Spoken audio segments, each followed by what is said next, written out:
Greetings, beloved family, and thank you all once again for being here with us this evening on Occult Science Radio.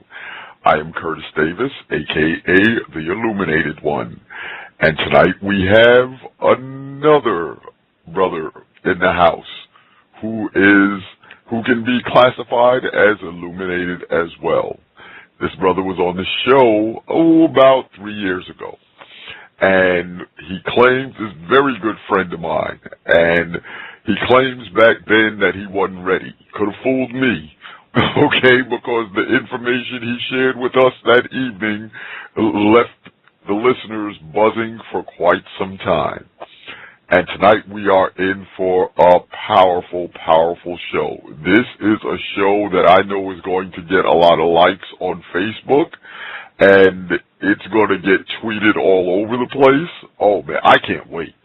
And for those of you who are unfamiliar with whom I'm referring to our beloved brother, James Evans Bomar III, more commonly known as Brother Sevan.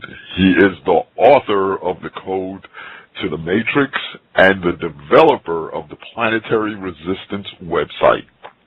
I have placed a link that he wishes to share with us that has some images that you can follow along with as the brother drops his powerful science this evening. So this is going to be a powerful evening, beloved family. I mean, as you can see, Occult Science Radio is pulling out all the stops. Look at the guests that we've had recently. And it's not me doing this, family, it's you. Because you all inspire me, you all let me know who you want to hear, so I go out of my way to give it to you. So I'm going to start off by thanking our sponsor, TON, the Occult Network. That's www.theoccultnetwork.com. Come by, become a member, because on the Occult Network you will find information that is designed to unlock your consciousness. And feel free to become a TON Premium subscriber.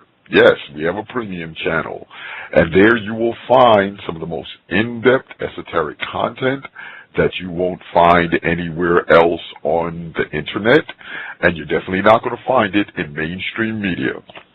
Also, when you come to the Occult Network, don't forget to click on the events link at the top, and there you will find information for the upcoming Free Your Mind Conference 2, slated for Philadelphia, Pennsylvania, April 25th, 26th, 27th, 2013.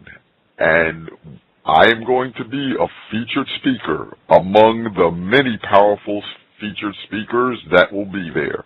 When you click on that link and you see who the speaker lineup is going to be, believe me, I have a feeling that you are going to get tickets ASAP, which I suggest because they're going quickly. So yes, visit our events link for the Free Your Mind Conference 2 coming up in Philadelphia, Pennsylvania, April 25th, 26th, 27th, 2013. You can also find the Occult Network on Facebook. Yes, we have a Facebook page, YouTube, and Twitter. And if you want to keep up with what's going on Occult Science Radio as well, you can also find me, Curtis Illuminated One Davis, on Facebook as well. So come by, become a friend of mine on Facebook, join the Occult Network Facebook page, join us on YouTube and Twitter, and then when you do that, you will be totally in tune to what's going on with the Occult Network and Occult Science Radio. So please, wow, the switchboard is lighting up already, but I have to say it anyway. Please call in with your questions and comments at 646-649-1987. That's 646-649-1987. And if you have a question or a comment for Brother Sevan, don't forget to press number 1 on your keypad so we can get you on the switchboard and take your wonderful questions and comments. Now, having said all of that, I've done enough talking. I'm going to sit back and, like I said, I already have my pen and paper ready because we're going to do some serious learning tonight. With that, I step aside and welcome back our beloved brother, Brother Sevan. Peace and blessings, brother. Welcome back to Occult Science Radio. Wholeness, Brother Curtis. It's awesome being forward. It's just, it's amazing. I think that the last time I was really on the show, it was actually November. And so it's really full circle. I think we did a couple times or a few times around the circle. But man, it's been amazing. Just like I said, being here tonight and being able to deliver this information. Because tonight, it's going to be that night, that gift for a lot of people to really come to the conclusions and the expansion that they need to get ready to progress. So, I know a lot of people are moving fast on their expansion. It's almost the end of 2012, but there's still certain, as I say, shipments or ships that needed to arrive with some people's cargo, and they're waiting on receiving that last piece of catalyst that's going to be able to ignite them into perpetualness. And that's here. It's like, I think that was the beginning. We promised to deliver that, especially with our network. So by all means, it's great that I'm able to come on the show tonight and to make a really good effort as far as how I consider an effort for one thing or another to do that. So like I said, I just want to thank Tom for having me on and thank all of the members and the guests, the ones that have asked, that there would be, some clarification. And I also want to send wholeness out to just all the people out there, like we've been carrying this torch. Everyone I see at their stations, like working with different parts of the body and different parts of the consciousness that's in this world. So I definitely want to tip my hat to so many individuals out there that have laid not only the path or the groundwork for me to be able to do this today, but all the inventors that even put their time and energy and essence into creating the things that are allowing us to communicate. All of that was the bridge that got us to this point, at least where we are now. And so I definitely see, I want to say in the beginning of this entire conversation, to me, in my mind, all is self. Where we're at is in a stage of we're in between stages of full realization of that. And so we all have an opportunity to see things sometimes not exactly the way that they are. And to fully correct ourselves and become adept and adult, we must see things clearly. We have to get to a point where we remove all filters from our eyes so that we can behold the what they say was the image, but now we have to see it within ourselves as the real Most High. Like, I have to break down several words tonight, especially words like God. I just want to let people know that I'm also an etymology major, so in many cases, there's words that we have to change around in order for things to not get confused. One of my first disclaimers where I talk about the difference between the soul and the spirit is really to let people know Earth is a gift. Like, I was able to, on several occasions, breach into the highest states of our consciousness and interact with the frequencies and the harmonics and the orchestras that are there. And one thing they always say with a very, very soft smile on the face is that Earth is indeed a gift. It can stand on its own. It was here for billions of years. Man and woman were invited to this planet. And in many cases, the things that we're doing to each other through what we've learned and what's here has made us grow callous and get confused to who's who and what's what. And we've all done that. That's like a part of our growth. But I just want to say to everyone here, whatever is said tonight and whatever information reaches your ears into how you understand it, do not take your problems or negative energy out on this planet. This planet has been like a mother to us. That's just what happened. Like, we have to really tap into not reality, but actuality, basically how things really are. And we eat from this planet, so that means that there is a major dedication that we have to her as not just a father, not just a mother, but also a father, meaning that this planet is androgynous. It has proved as such because it can create and destroy. It has proved as such because it is a generator of energy, and what we take from it can produce life. And everything that can produce life has what they call in our reality a positive and negative pole, or masculine and feminine. But it's just the energies that are necessary to work a dynamo or an energy center. So, of course, we also have that. The biggest discovery that I would say that we've discovered is something that lets you purge all truth from falsehood. You really don't need to listen to anyone. All you have to do is whatever you pick up or whatever you think is true, you should find correspondences to it, all the way on the deepest level of the realms and the abyss, all the way back up to the highest vault of the entire expanse that we're in, meaning that truth is redundant. That's why it stands throughout segments of time, and all of what we've created is time.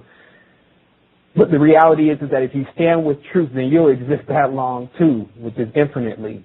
But if you attach yourself to falsehood, then you will blow away with the slightest gust of wind. And I could definitely say right now what we're experiencing, especially at the end of this year in light of the situations, there's been many situations this year, but right now the energy cooking up between the pentagram and the hexagram, or Gaza, who bears the pentagram and the crescent as their star or their flag under Islam, and also Israel, who bears the Megan star, mistakenly called the hexagram. We have to get that correct today. The hexagram is actually a pentagram because it was used to put hexes on people, but the reality is with these belief systems and these potent symbols that we have taken up in this time and tried to define what they really mean, we at times miss the mark. And even in the esoteric and occult world, there's knowledge of those who miss the mark, which is also called pan. Pan means to move to the left or to the right, as they say, pan the camera. So it's important for us to realize that we've been attempting to accomplish something here. Many souls have been attempting to accomplish something that they have not been able to accomplish. This is called missing the mark. This means that things have occurred that sometimes make our path not look as shiny as we would like it to look. And we're often afraid if others start to venture into it and start to see what it may be that we've been involved in. This is the same thing, even if we face that on a personal level, we also face it with our universal lives. The past has been riddled, as they show coming out of an abyss or coming out of darkness, it's been riddled with an ignorance, what we call ignorance, which is basically darkness or fear, not knowing the light or not knowing what the truth really is. Allowing the full spectrum light to shine to all corners is really what we're developed to do. And so by all means, let us do it. So I really have to first tell everyone, if you want to really find the Most High, you don't need to go to lost and barren lands of ancient civilizations and stories. You don't need to go to any type of ritual and meeting and seance or whatever. You only need to look at what is right now keeping you and sustaining you by your needs. And so the first thing that we definitely have to determine is the needs of an individual are breath, in many cases light, and water. So if you're looking for the Most High, you'll probably find it connected to those elements. Because those elements, from the time you step onto this planet, if you don't have it, it's already over. Now, those elements are also divided in degrees. Like you could do without water longer than you can do without breath, can't you? So the reality is that how in the ancient times the energies were seen as far as their superiority was how fast you were going to be done if you didn't have that. And so those were the original concepts of what we believed in our mind to be the highest forces. Now, there was an encounter here on our planet quite some time ago that actually equates to why, on a natural level, we are scared of spirits. Meaning if a superflush gaseous being that you can still see on your dense frequency walks in your room right now, you may jump out the window. You may run through the wall. You'd be surprised at how much power you have. And it is because an age-old situation that happened when the souls, meaning a soul is something that you've never seen because it's inside of you. You'll never see it with your two eyes. You only can understand it. It's in the Innerverse. But what you see on the outside of you, if it ever appears as a spirit, is basically what I call a spirit. So the encounter, that first encounter from the souls to the spirits, was indeed painful. Because if you understand all the etymology behind the word, the spirits that are dealing with this dimension right now, known as Yaz, which means fire, then you'll understand that these spirits are actually like flaming fires.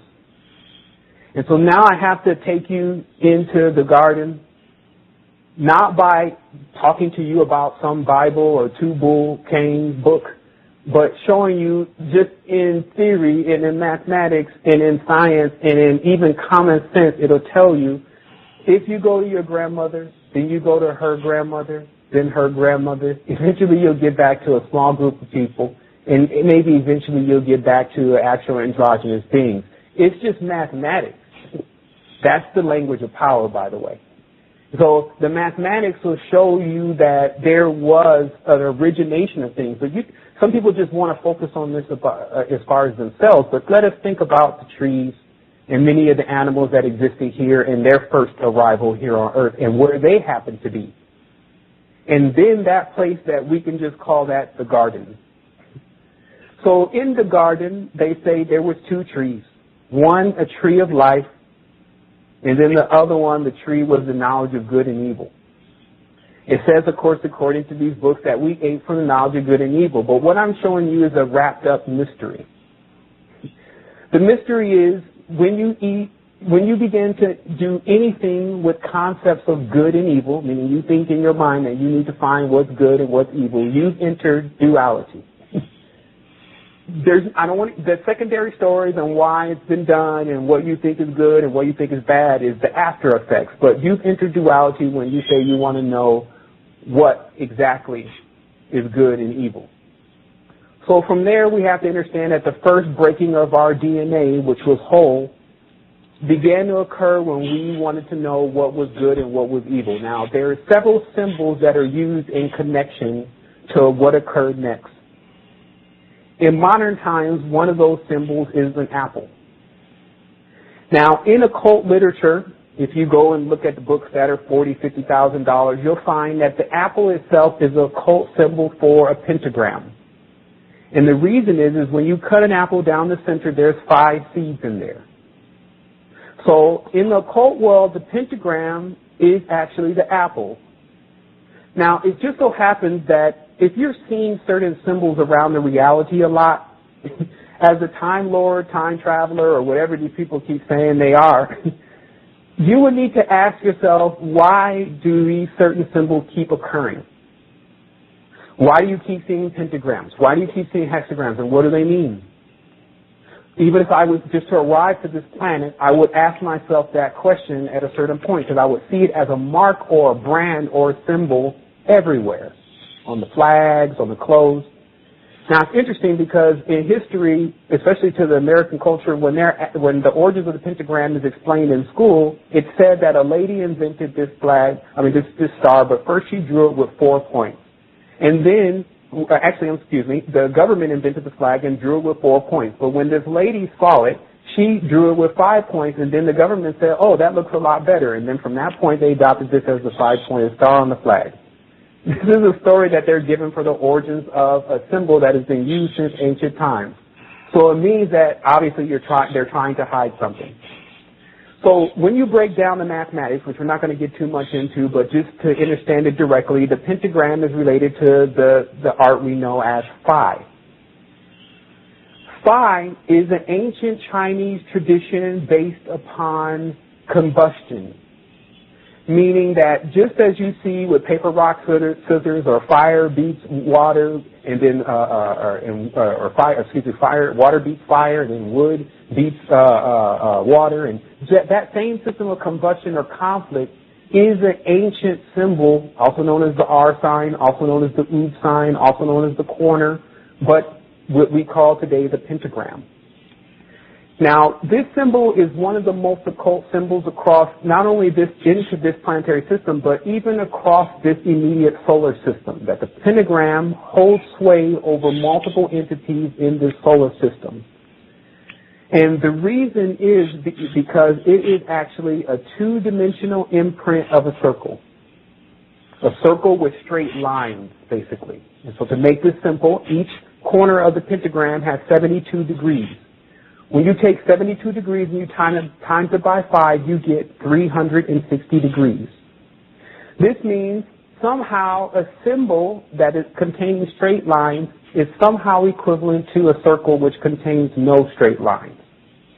Now, again, we're just going through preliminary theories because this is about a 3-hour or actually 2-hour and 30-minute conversation or something like that. So I have to give you the foundation to the work of what was understood by myself in basically penetrating through all of the esoteric knowledge and paths that are available here on this planet and also throughout this solar system.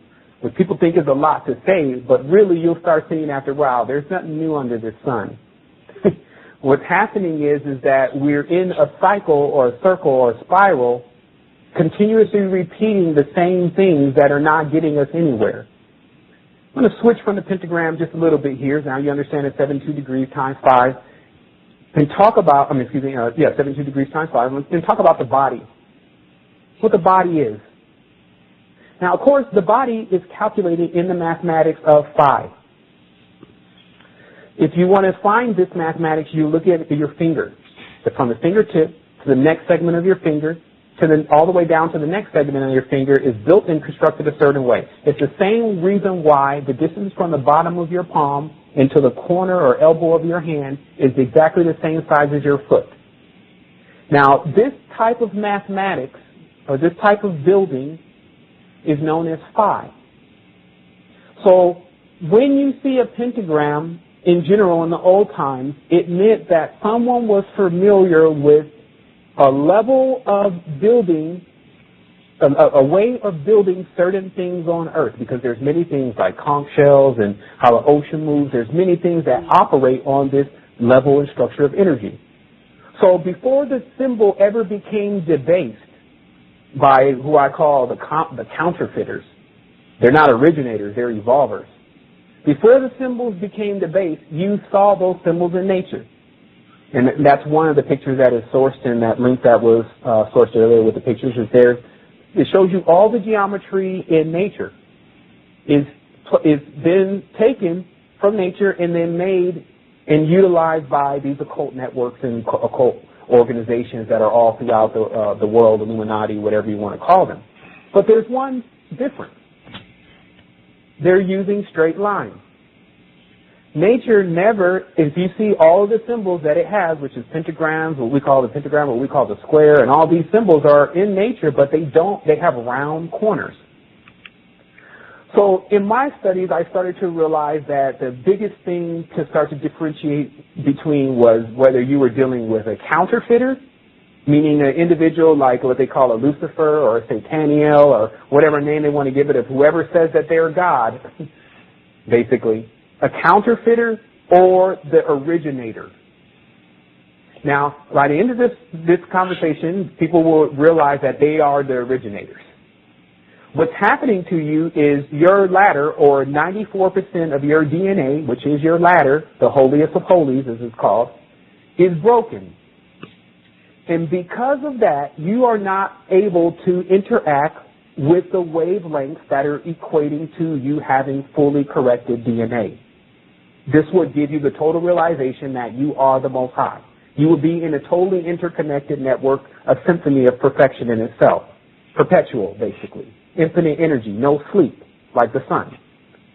However, the other state beyond that is actually the sleep. So we have to start to differentiate. Where are we really? What is really going on with us? How do we not remember what was written on some pyramid walls only 2,000 years ago? Where is the disconnection coming from? Why do we seem to need to find God? Why is not God already here? You know, these are the major questions, and I tell you the truth, for the last 3 years, I've been digging and digging and digging for these answers, along with what started as 2, 3 people, to then 400, then 600, then 2,000, now 6,000. And millions of impressions across the internet of individuals gathering information just trying to crack the code. There's no motive to get your money and to get your souls or nothing like that. We're trying to get out, not stay in.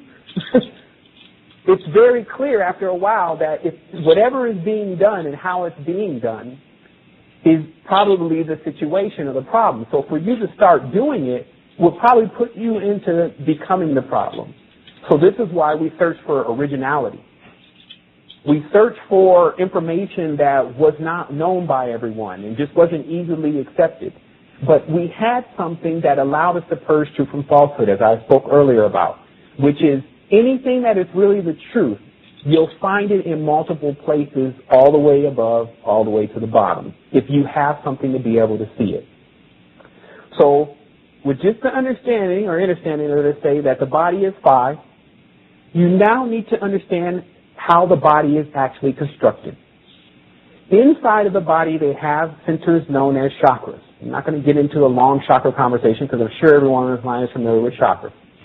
But what the chakras actually are, as they keep explaining to you, is actually the planet. We are a microcosmic diagram of the entire universe. What lays out in the sky is actually a large androgynous being that has the planets as its chakras. So the universe itself is a stretched out version of us. And as they tell you, and they try to say it in the hologram, but it's actually anything that's projected from a photon is the case. What it'll tell you is that every piece contains a part of the whole. So what you see is this multiplicity or this redundancy throughout the entire spectrum of the same design in our body, of the universe, and our body contains that on multiple levels.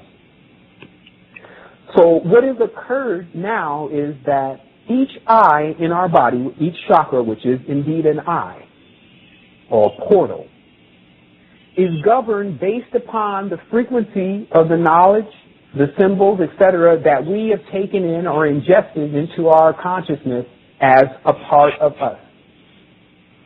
So this equates to, if you're a religious person, you prefer, let's say, Islam, and if you're tethered to the pentagram and the crescent moon. If you prefer Judaism, then you're tethered to the Magan star. If you prefer Egyptian knowledge or Kemetic knowledge, then you are tethered to the Ankh. See, how it works is that the entire body has these different perspectives.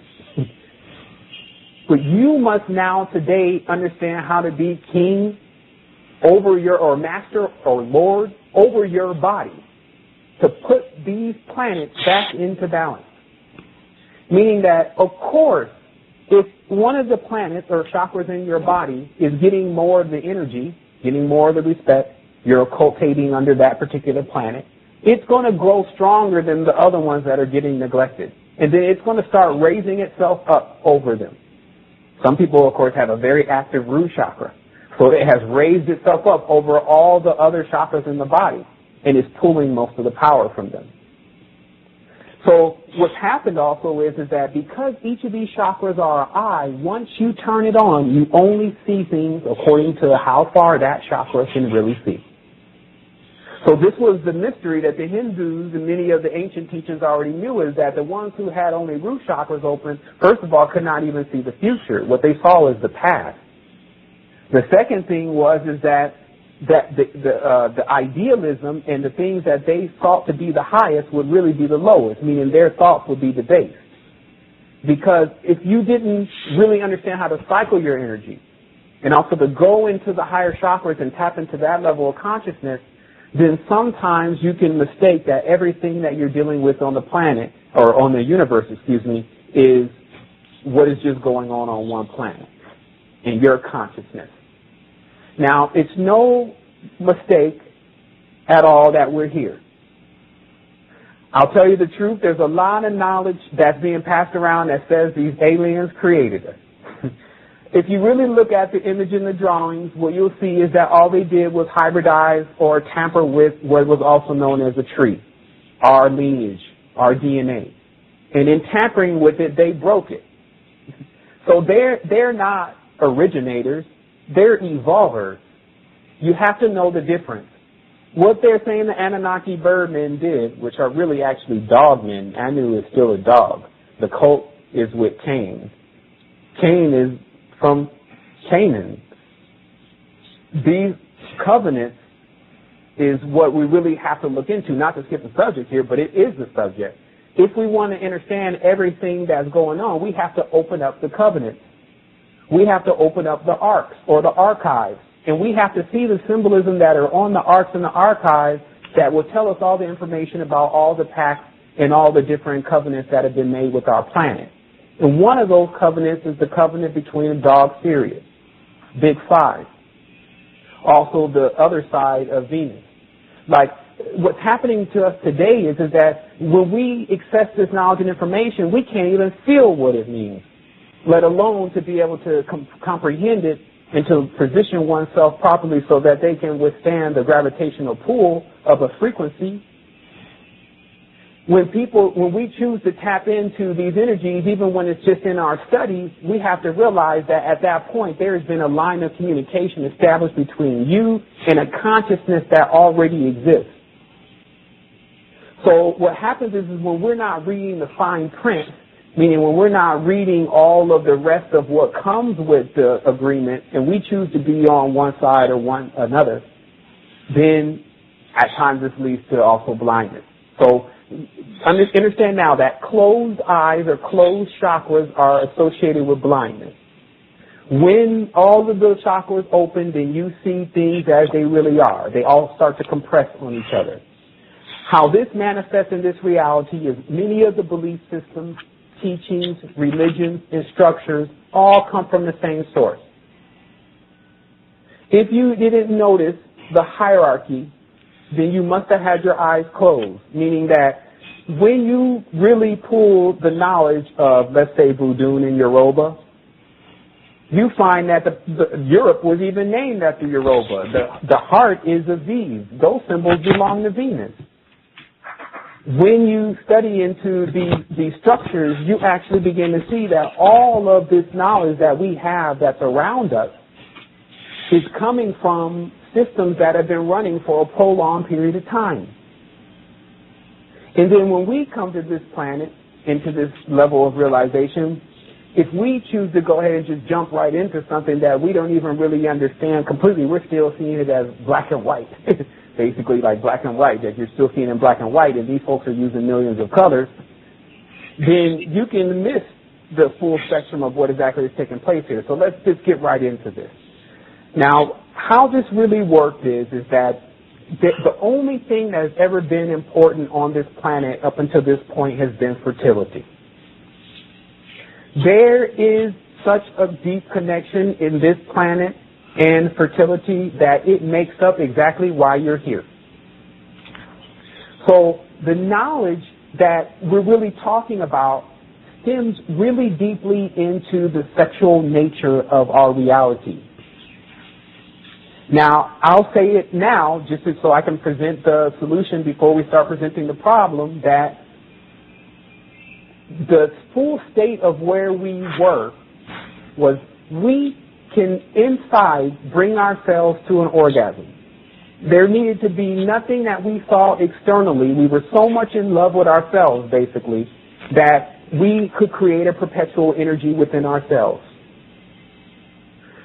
Once we look into an external reality, also known as the image of God, like a mirror, then we start to select what becomes our orgasm or our entertainment or our happiness and what keeps us going.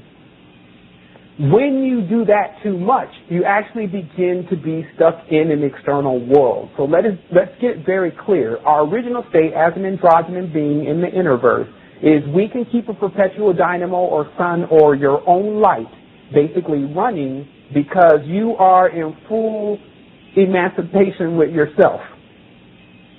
So now when you step into a three-dimensional reality, in ancient knowledge, what this is called is the image of God, a mirror per se.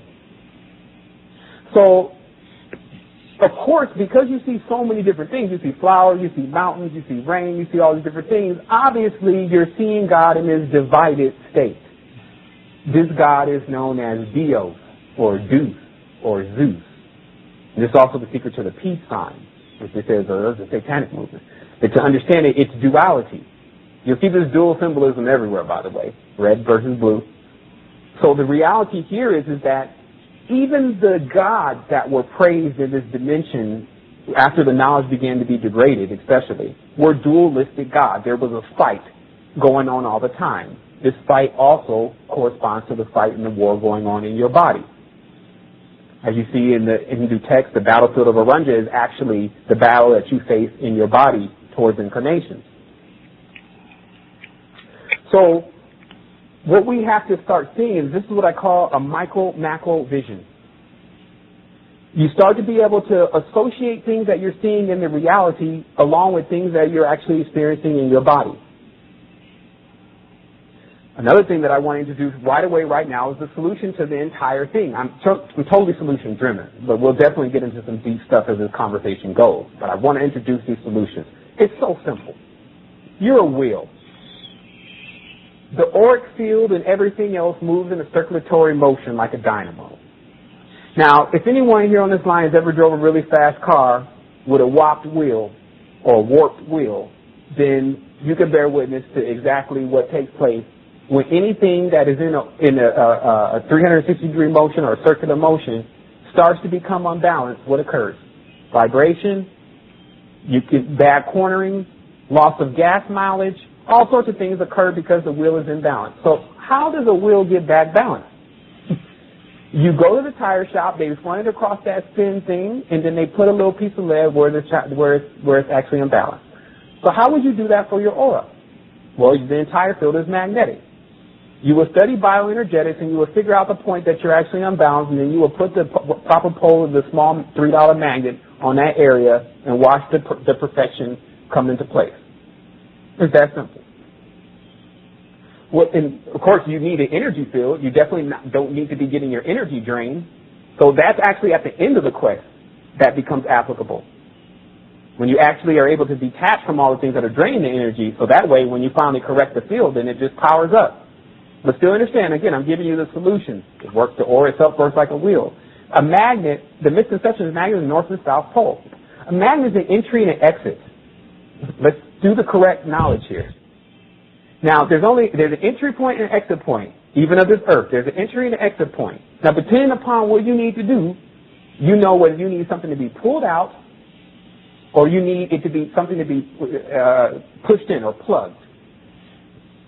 So, again, the solutions before the problems. Correct the magnetic auric field. This is the magnetic field based on light, photons, and gravity. You won't really go to sleep. You'll stay awake. The higher chakras begin to power up. You'll advance into massive levels of your job, duty, experiences, etc. The coiled serpent, as they call it, which we'll get into later on. And then you go into working in this reality, distributing your gifts. See, some people thought they were going to be gone. They thought they were going to get in a spaceship and leave. That's not how it works. If you understand the teachings, it says energy cycles, meaning when you go all the way up, you receive these gifts. Then when you come back down, you distribute it down into your soil again, meaning the physical plane, the brown color, the dirt, the earth. And you distribute the seeds there, and then they grow up again, and this stays in perpetual energy. This is what we're supposed to be doing with the planet. Right now, like I tell you, if these folks don't see Messiah, then they are going to go nuts. Meaning that if they don't see the Christ or the Messiah or the Kundalini awakening in you, they're subject to tear up the planet because that's the only thing they fear.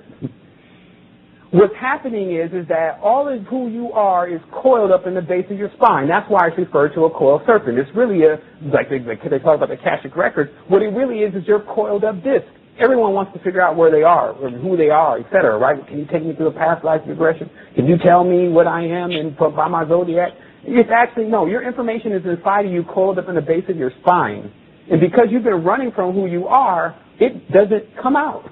It does not activate. But when it does, it sprays itself up through your chakra centers, opening up those eyes and awakening all centers of total realization of who you are. Now you have to be willing to deal with it. This is the other side to the information that people are not getting, which is they think that when a person comes into a full awakening, it's all going to be flowers and roses. But how could that be when we just came off of exactly at least 2 or 3 aeons of foolishness, where the holy knowledge has been completely usurped? Meaning the beast has entered the holiest of holies. What is the holiest of holies? It's the DNA. All temples on earth, even the Temple of Solomon, is configured as a temple of the body.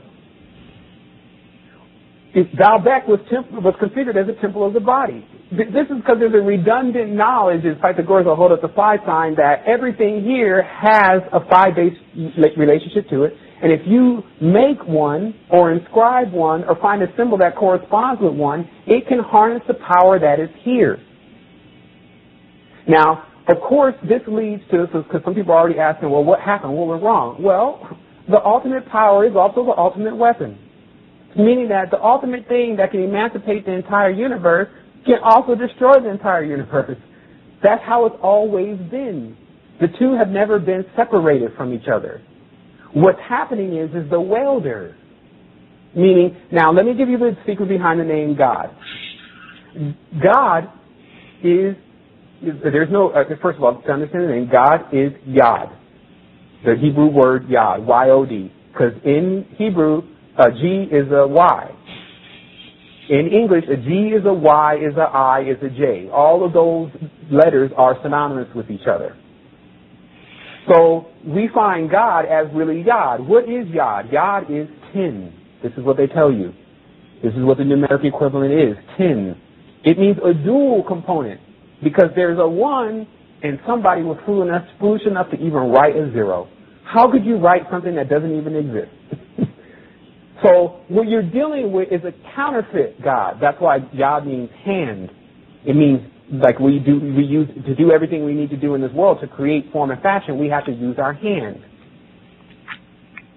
But this same kind of principle, if you want to understand the principalities here, is when someone jumps up and says, I am the only Yod, I'm the only Alpha and Omega. First of all, there is no Alpha and Omega. There is no beginning or end.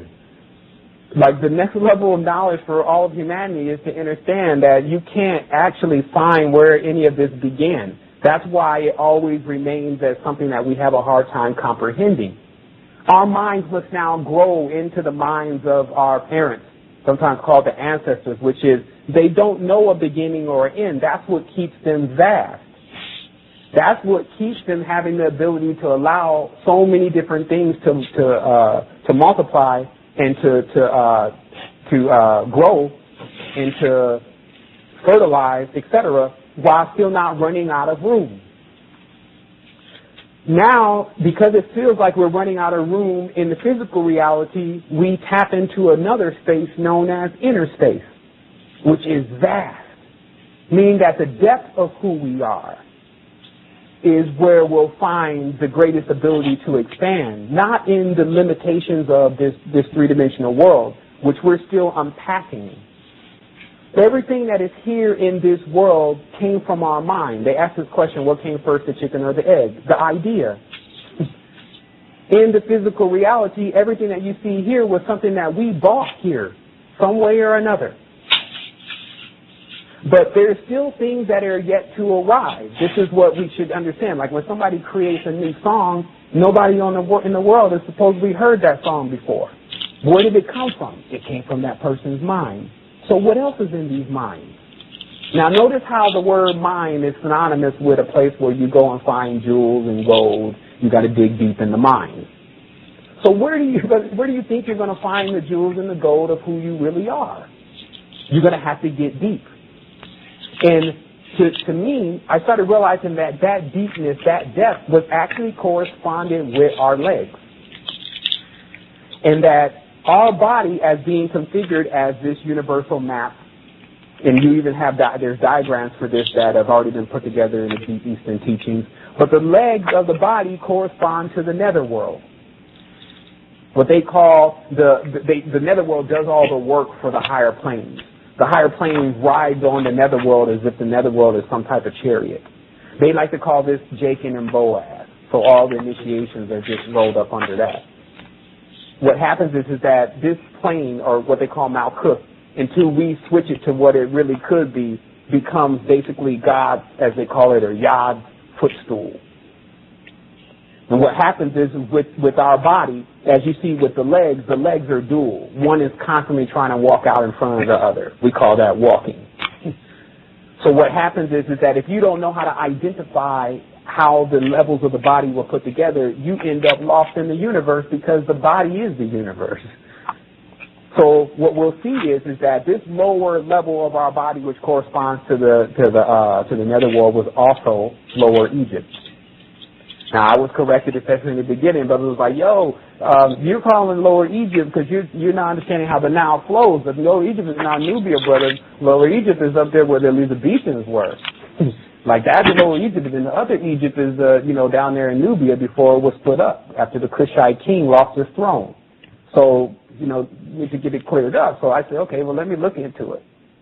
And then what you'll realize is that the reason why most people went to Lower Egypt was because someone had died or they were seeking the knowledge of what happens when you die. They have come to that point. That's why everything there is about how to deal with the netherworld and the astral planes, etc.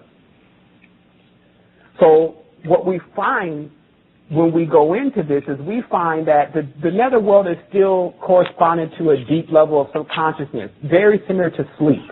In the netherworld, you have to have your own light, or you're subject to get put out, basically. Something will vanquish your light.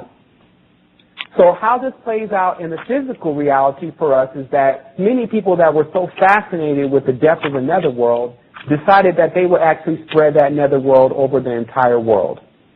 So now I'm going to explain to you about the God that was in Egypt and what he is capable of doing. Now, first of all, the trick on the word he is the word he is the Hebrew word he, which actually means 5, and it actually means female. So that's the first thing. You have to realize that these beings are androgynous, so they can play any level that they really need to get the point across. Now, it was said that there was a stone that fell from the sky, and that from the moment that stone fell from the sky, from its real principles and things that it was capable of doing, it became worshipped. Now, what you'll find is that that stone set itself up in an ark. And that ark, a group of people made a covenant with that ark. And they carried it around ever since, and it was used like a weapon at times. And then on idle times, the ark would demand from its priests, who could control the earth current known as Levi, the earth or the world serpent, Leviathan. They would, when moved by this energy, they would be explained on how to bring these large blocks in the vicinity of this hyperdimensional entity so that it could carve symbols into the designs we know today as obelisks. Because the obelisk is very similar to acupuncture or acupressure tool. It is used to push into certain energy centers on the planet, and then, just like how our body works, rechannel that energy somewhere else. Now, we find, of course, that the parallels between, actually I won't get into too much of the information about Lower Egypt at this point, but just to understand the parallels between what Hollywood is and what Egypt is, or the netherworld, became the same thing.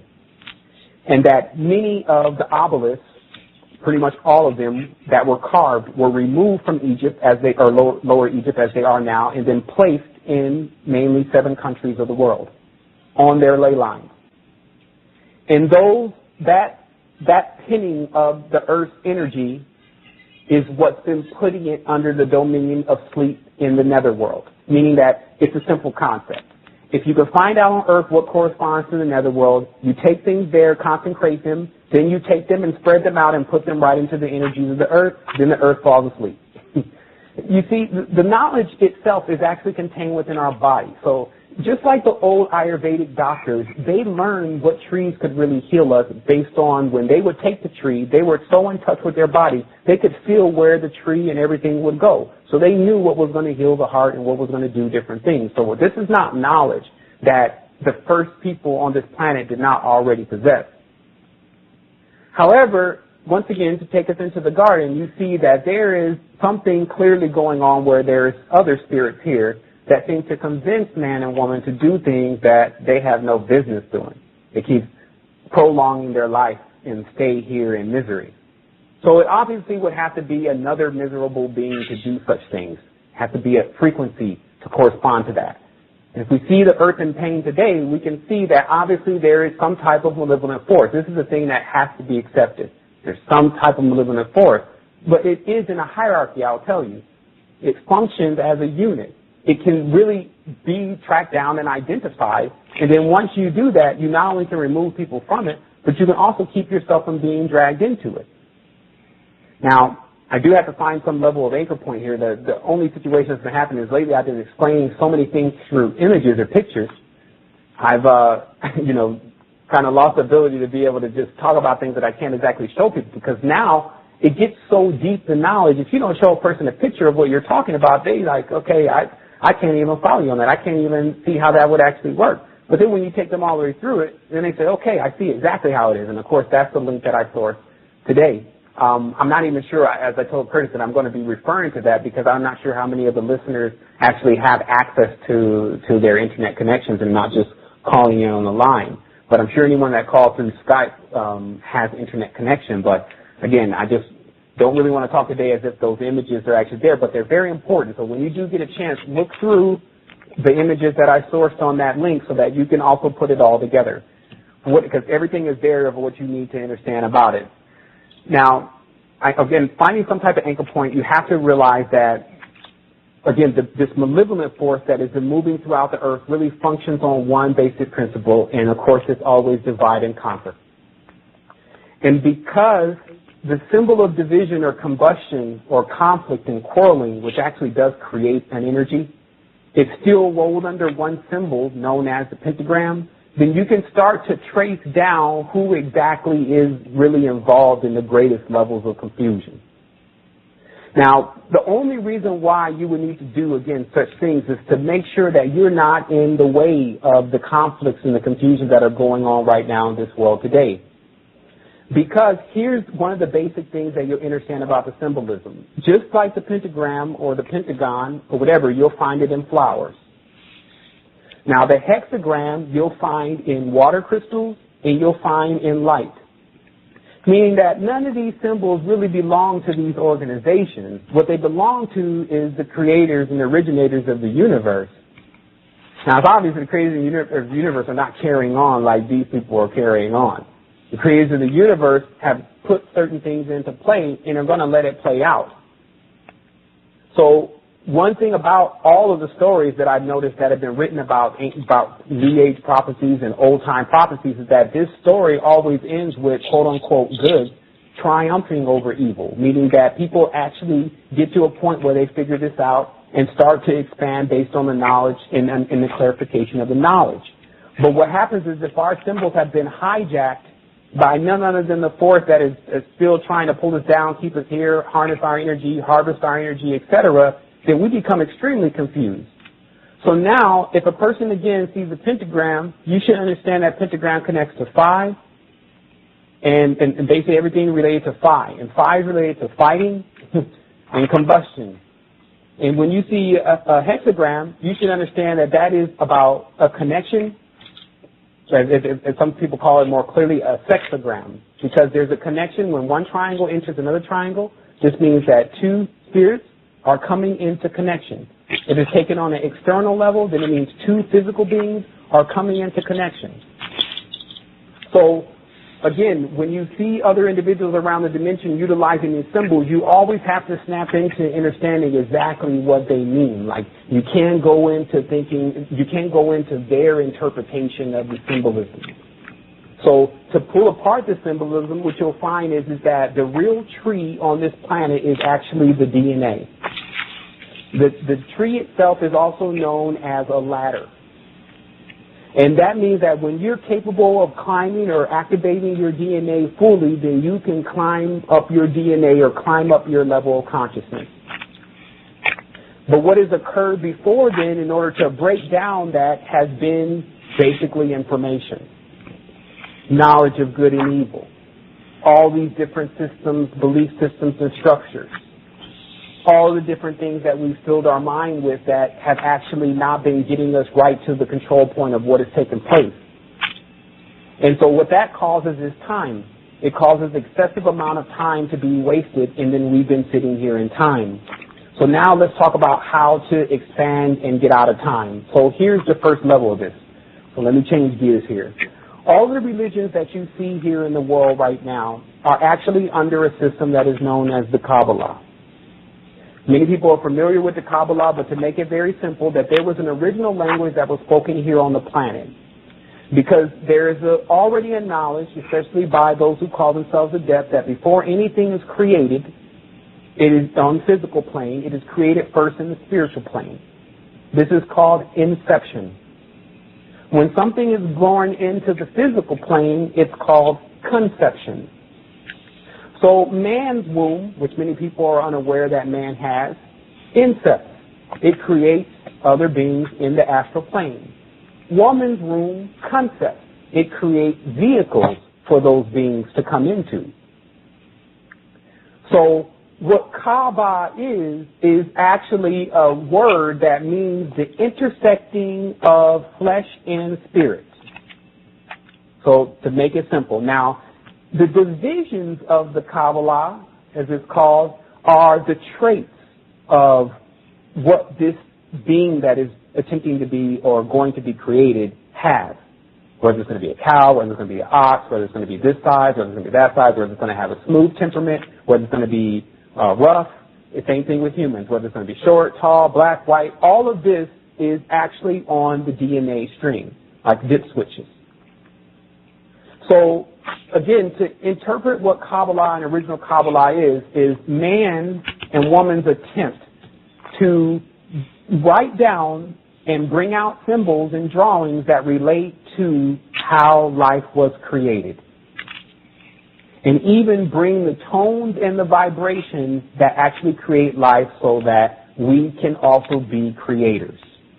Now, there's no doubt that we're creators because we do create children, but on another level, we create many things with our ideas, and especially with our will. The main thing about creation is two things for those who want the answer to how to free up their current or currency. You have to understand that your currency is directly connected to the energy in your body. So if your energy is low, then your money is low. Now, having a rapid and large amount of energy has nothing to do with whether you're bad or good. If somebody's trying to answer the question, well, why do a lot of people that are really wicked have a lot of money? Because they have a lot of energy. They have a lot of spirit. Because, as I explained earlier, there's obviously a connection going on between spirits and souls all the time. All the time, people are, through music, through any portal or orifice that they have in their body, in communication with spirits, based on what they do. So you can see now that there was a structure that was created to attempt to map all of this out. And I show the picture in the image here. It's called Kabbalistic Course 1. If someone's tuning in to where we're going to start here on those images, they can scroll all the way down to where it says Kabbalistic Course 1, which is a chart. And, of course, that's above another picture for anyone who needs any more notification of there's a crescent moon and a Star of Israel, and it says maybe it's the God. So it's right above that, the first picture, which is Kabbalistic Course, just for all those that are following along with that. But basically, to make this very simple, all of the religions in the world have been structured based on what the result of what they're going to cause. Meaning of what is the result of the people that are going to go into these temples and how they're going to come out, and then what shape or form and fashion they're going to be in.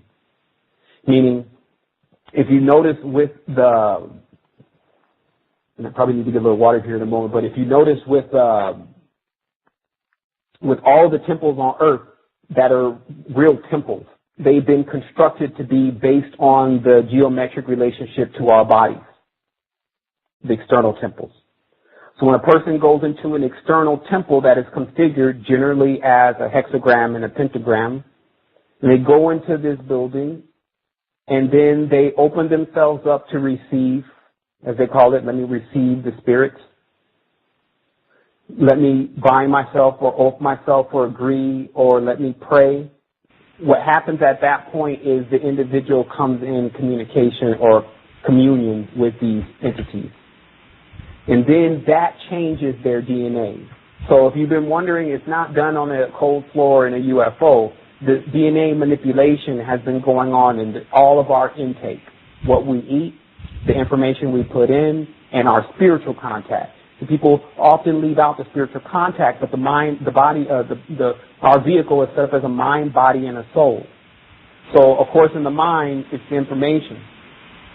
Of course, in the body, it's the food. But in the soul, where is it coming from? And where it's coming from in the soul is our communion with other spirits. But the key to the reason why the spirit controls everything is because it is to the depth of the spirit that is necessary to alter the DNA. This is very similar to why you can't really just affect a cell in the body unless you have something to actually really affect cells, which is special equipment. So it's the same thing here. You can't affect your DNA unless you use your spirit to do it. So what happens here is that the spiritual communion is done on this planet as a way that it functions. For those individuals saying, okay, so we're going to stop spiritual communion. Well, what happens is that we're actually the product here on this planet of a spiritual communion. Just as they show the two elements, fire and the water, but the fire and the water create steam. We are the steam. We're actually the birth of two large and major opposing forces at times, meaning that water or fire coming together and creating a being that actually contains water and fire. To anyone else in the universe, that's called a miracle. But basically, because our bodies because our spirits are, of course, fire, and then our body is, of course, water, then you have a spirit sunk in the water, but functioning through the combustion of the energy that's created. So before you go and you demonize the entire system, you have to still realize that if it was running properly and we were all tuned in to what we need to be tuned into with ourselves, then there would be really no complaints. This will be glorious. We will all have smiles on our face. But it's only because of the imbalance, which has started to cause disease and decay within our magnetic core, that we feel like we need to get out of here and we feel like this may be the end. So still realize that that's what I'm doing for you. Is I'm taking you through the symbolism, and I want to show you how they interpret it versus how it should really be interpreted. Meaning their version of what they're doing with the six-pointed star is drawing it on the ground and pulling spirits out that they can put inside of their bodies and put inside of their adherent bodies. What the real connection with it was is something that goes on internally, not in the external world, with your communion with who you really are, which is everything. So we have to see that this is so close, and that's why people get confused at times. This is so close to what's happening, and the tools that are being used to make it happen are blending together so close. We can't even tell who's who and what's what. But today I really want to show everyone that. And again, just really need to source these images. But what I have is another image of what I call a hierarchy or a Kabbalistic core. Now, you have to understand that when people such as even the mafia were promised that they were going to have an afterlife as long as they paid for it by the Pope, that these individuals would not be paying for anything unless they saw it. This is the mafia. So people need to start asking themselves, how can another group of individuals start promising others that they can actually get them into heaven? Where is it? Like, when does the person see it? Because some people, even in the Christian faith and different religions, say that they've even been taken there. So some people will say, well, it's just a figment of their imagination, but actually it's not. What's going on here now is that because the knowledge of how to create worlds, and like I said, the holiest of holies, the DNA knowledge has been tapped into, there were planes created, mainly in the cubic fashion, of multiple, is what they call mansions. This is the Bible. In my Father's house there are many mansions, but multiple dimensions of different parallel lives running of you. That these individuals who've taken the knowledge and started building worlds are making sure that you end up in every time you reincarnate. And almost every time you end up exactly opposite to what you were before. They just flip your pole. So that way you don't know anything about what you were doing before, because you would never expect you to be like that, seeing that you're actually opposite to that now. We're talking about the secret to reincarnation, because you got people around here that are professional reincarnators. Like a llama is a professional reincarnator. They pick the toys and the things that they need in the beginning, but as soon as they regress, they pretty much know everything, and they pick up 400, 500 years of knowledge and keep going. What's happening to us is we get magnetized and polar shifted, wiped like credit cards across Earth's magnetic field, come out in another plane through a portal that we were magnifying the most, and then we're in there, or opposite to, or inverted to what we were magnifying the most, and then we come out of there like babies again. See, this is what our ancestors sought to figure out. Like, how do you go into a new world without being vulnerable to what can occur in that world? See, many children right now are coming into this world, and they're very vulnerable to nasty things happening to them. So even if you want to understand some of these so-called controllers, they have an incessant fear of going into worlds that they cannot control. So once they gain a certain level of control over this one, the next thing was to figure out how never to leave. So while some of us want to really expand and go elsewhere, these people never want to leave. So I want to start again with the ancient story of the many of the entities that arrived that started causing a great deal of trouble, but the trouble was through knowledge. Now, it's no mystery to the adept that the teachers are the trees. And let me explain why. If you want to make someone smart, there's a tree.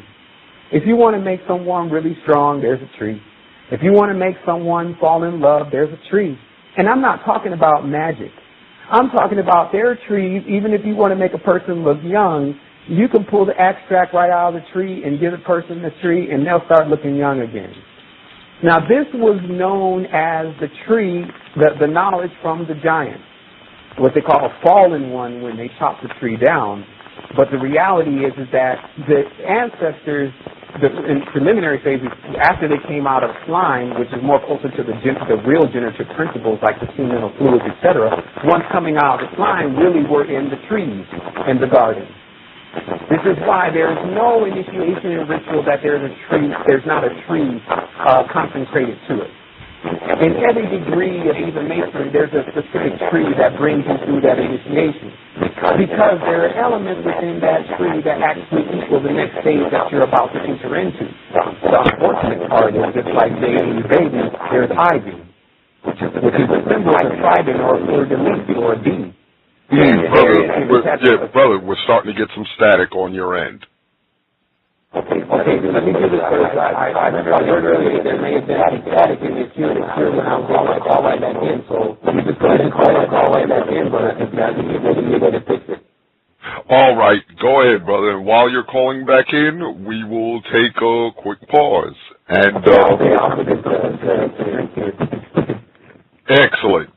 Okay, family, we will take a quick pause and wait for Brother Sevan to call back in. We could take care of our technical difficulties here.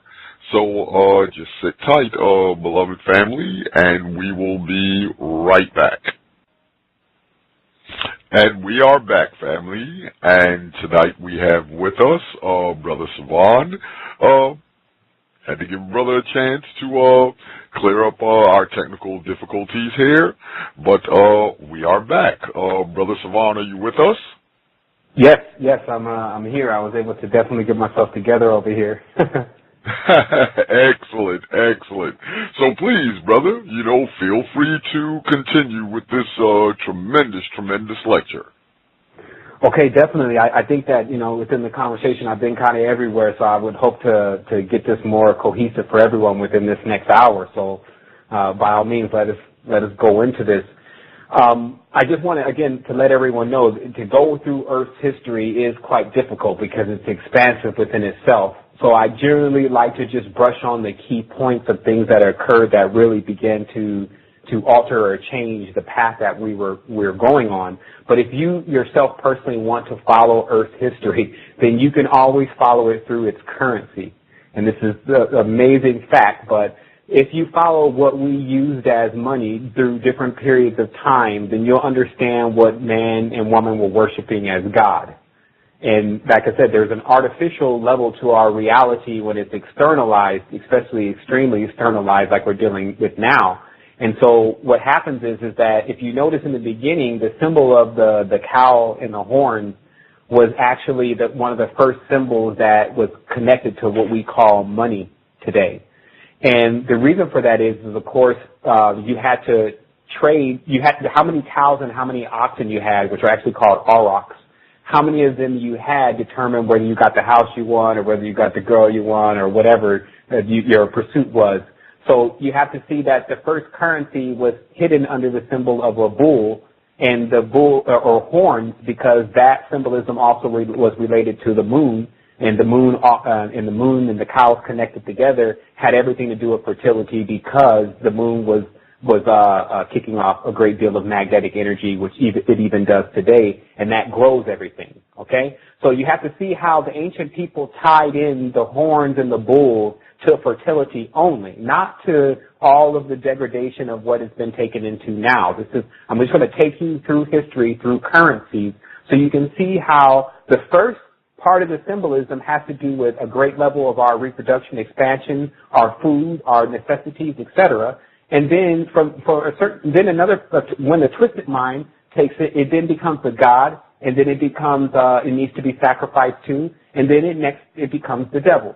So we can definitely see that, again, taking it from the beginning with the horn god, or what is known as the first symbol that became the first letter of the language, which is A, or Aleph, is when you turn it upside down, it is actually horns, and that symbol is a cow. The bottom part, which looks like a triangle to us now, is a cow face. So that is the symbol of also what the ancients knew as the beginning of this particular planetary process, which they say came from the constellation Taurus, which is also the bull in the sky.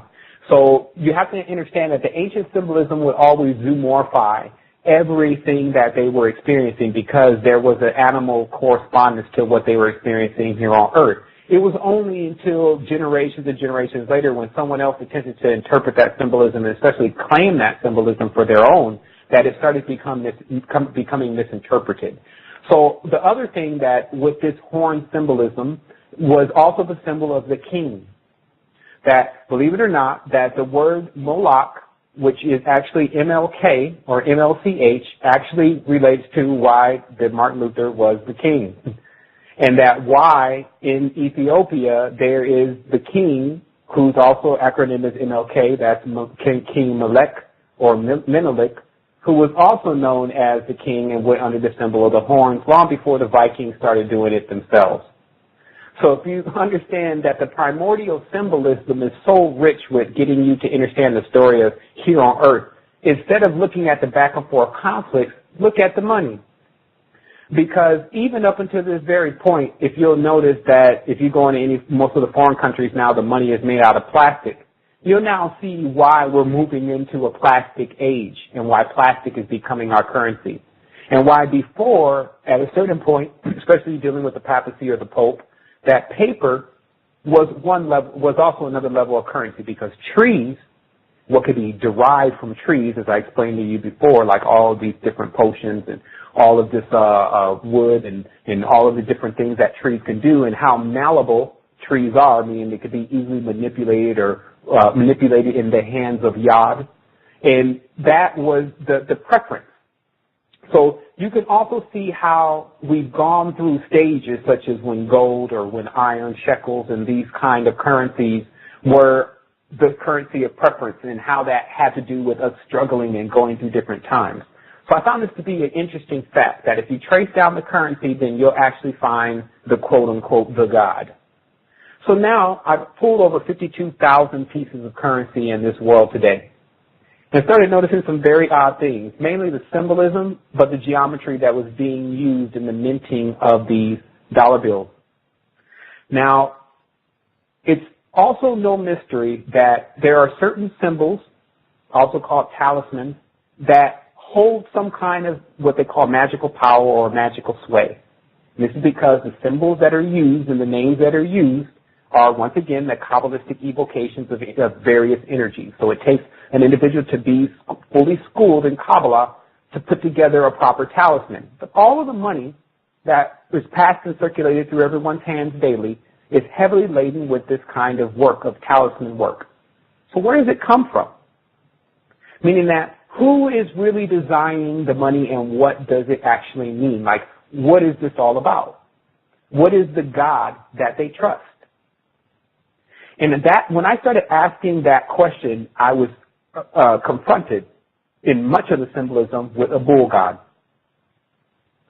And it was very interesting to me because it's obviously right in front of you. Like, actually, it's bi-bull, which means two bulls. It's not just a guy you fight that Mike Tyson fights. Tyson means serpent. Bull, he has to fight him. It's all in everything that there is some type of connection with some kind of bull god known as Baal. And so I started pouring through the knowledge and saying, is this just, a wives' tale or something like that? Or what is really going on? Why does this keep popping up everywhere? What is the real truth to this? And so I started finding out that what occurred on this planet before what they call the flood is such a key to understanding what is actually going on the spiritual plane and who's keeping up a lot of mischief. If you don't have it, none of this stuff ever opens up to you. So let me explain to you how this planet was really developed, especially with its fertility. The Earth is seen as a female, not because it's not androgynous, but because it's a receiver. As I said, with magnets, there's either an entry point or exit point. That's it. So Earth is the receiver. So all of the seeds penetrate Earth. All of the masculine forces, if you want to call it that, penetrate Earth. What are those forces? Light is a major force. When the rays come down, as you see in the Egyptian teaching, the rays are what fertilizes the land. Then also the water. The water is the rain, as they call it, rain of a king. It's the energy that comes down and it goes all the way deep into Earth. It seeps down deep so that it can fertilize the seed. So what we start to see is that rich in the symbolism, deep in the symbolism, it actually starts to explain how we got here. But more deeper than that, even at times, the tampering with life. And so, again, as I've already covered before, you have to understand that the entities that they're calling Nephilim or Rephaim or giants are synonymous with the trees. But another deep level of knowledge shows that the entities that we often call serpents or snakes have been, in many cases, related to trees also. It seems to be in none of the symbolism where there's a serpent that a tree is not somewhere around. So, again, in seeking what was the connection to all of this, I started to realize that, okay, wait a minute, they said the serpent had knowledge. The tree also has the knowledge. The tree contains this, et cetera, et cetera. You can get the information from this. So I started, again, putting it all together, and I started realizing, okay, this is exactly what happened. What happened is that the energies that were coming from above were so fertile that anything that the seeds that came from above were so fertile that anything that they landed on, it impregnated. And there were many things that this whole earth was continuously impregnated. All of the seeds, all of the orifices that needed to be filled here on earth were filled. However, what you have is you have many of the spirits, especially the larger spirits, that needed to be put somewhere. They needed to have bodies or vessels too. And many of these spirits ended up going inside of the larger animals, and that's where the whole, even Leviathan was seen at times as a whale. You see that they are obviously, in a lot of the symbolism, especially in the link that I sourced, they're idolizing the cow itself as being alive.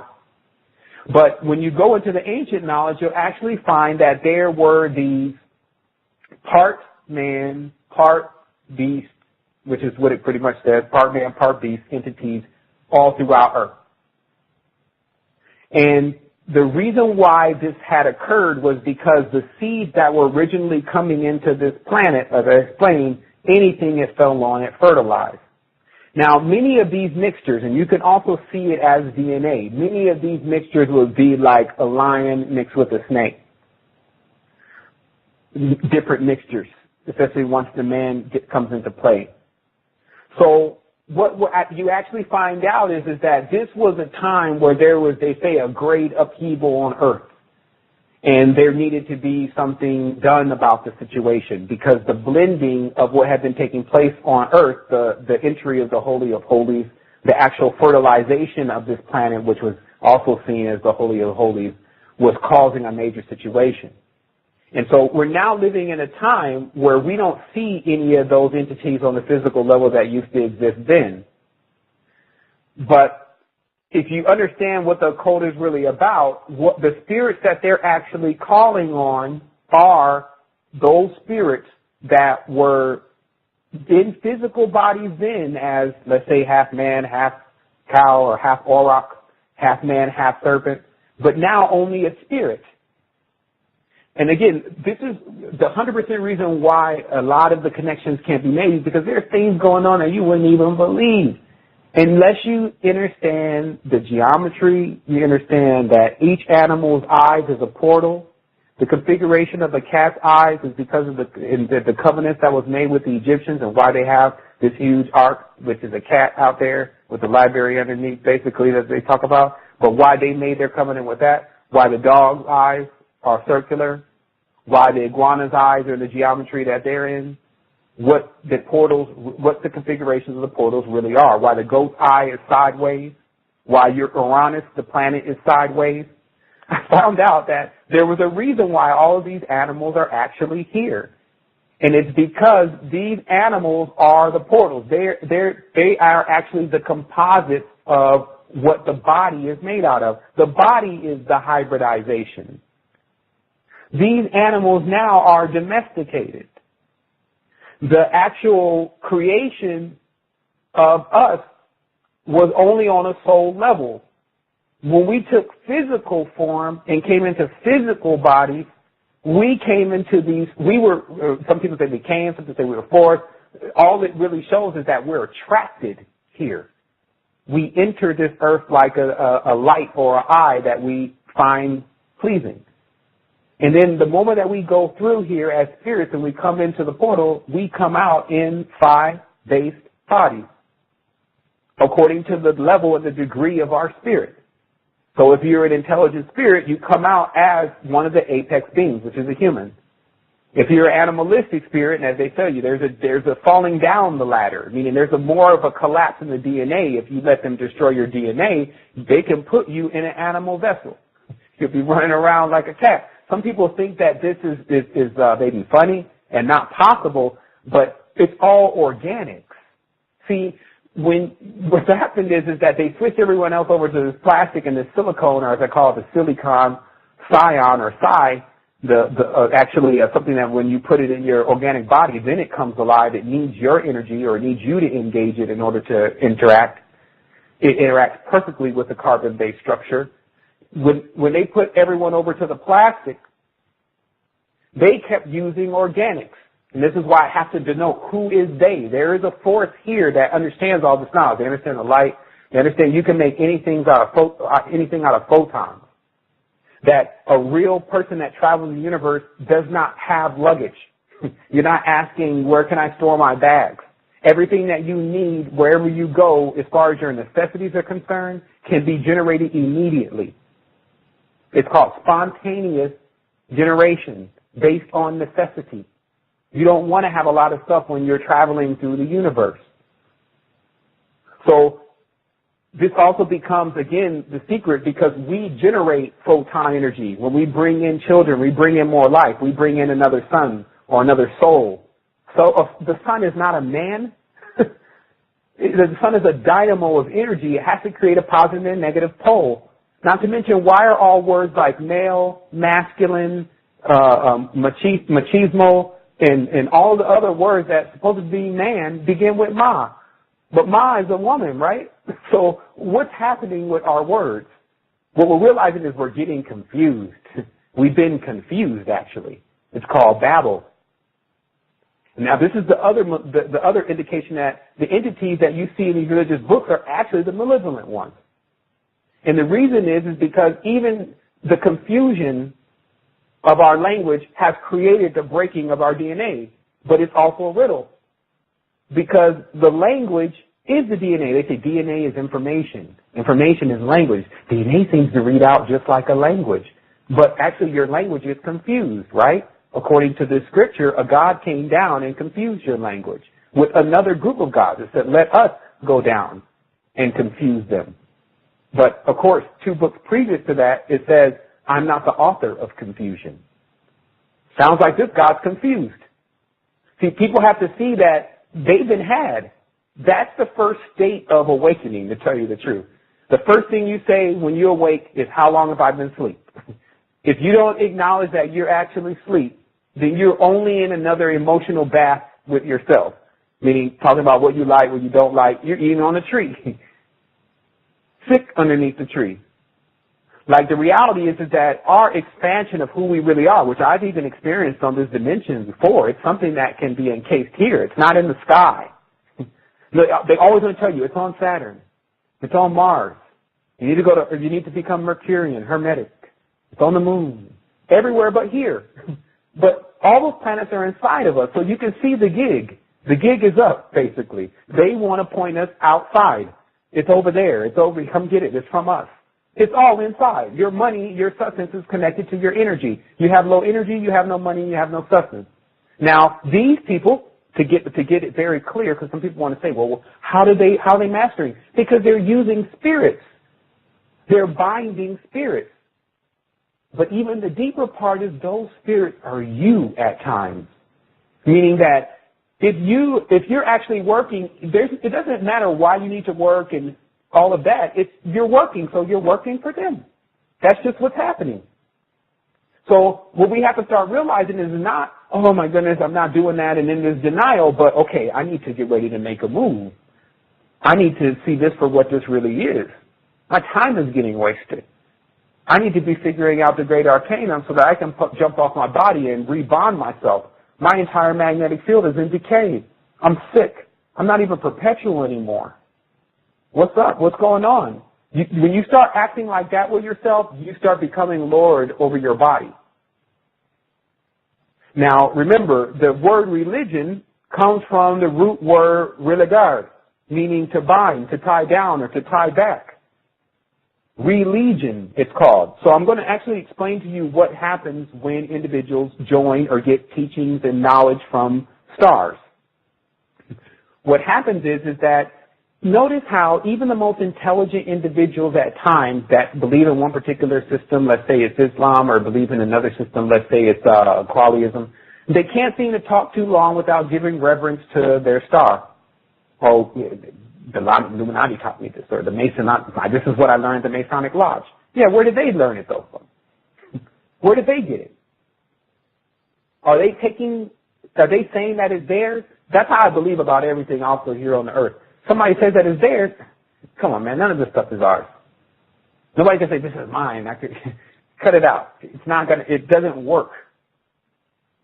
So what happens is that we can see that the religious seal on others, because some people say, well, what really happens behind the scenes? What happens is a person becomes sealed in that chakra by that chakra closing, meaning that if you're dealing in a root chakra lunar-based religion, which is every religion where the angel Gabriel came and announced the birth of whoever you're supposed to worship, then that chakra will be sealed by the one you begin to worship.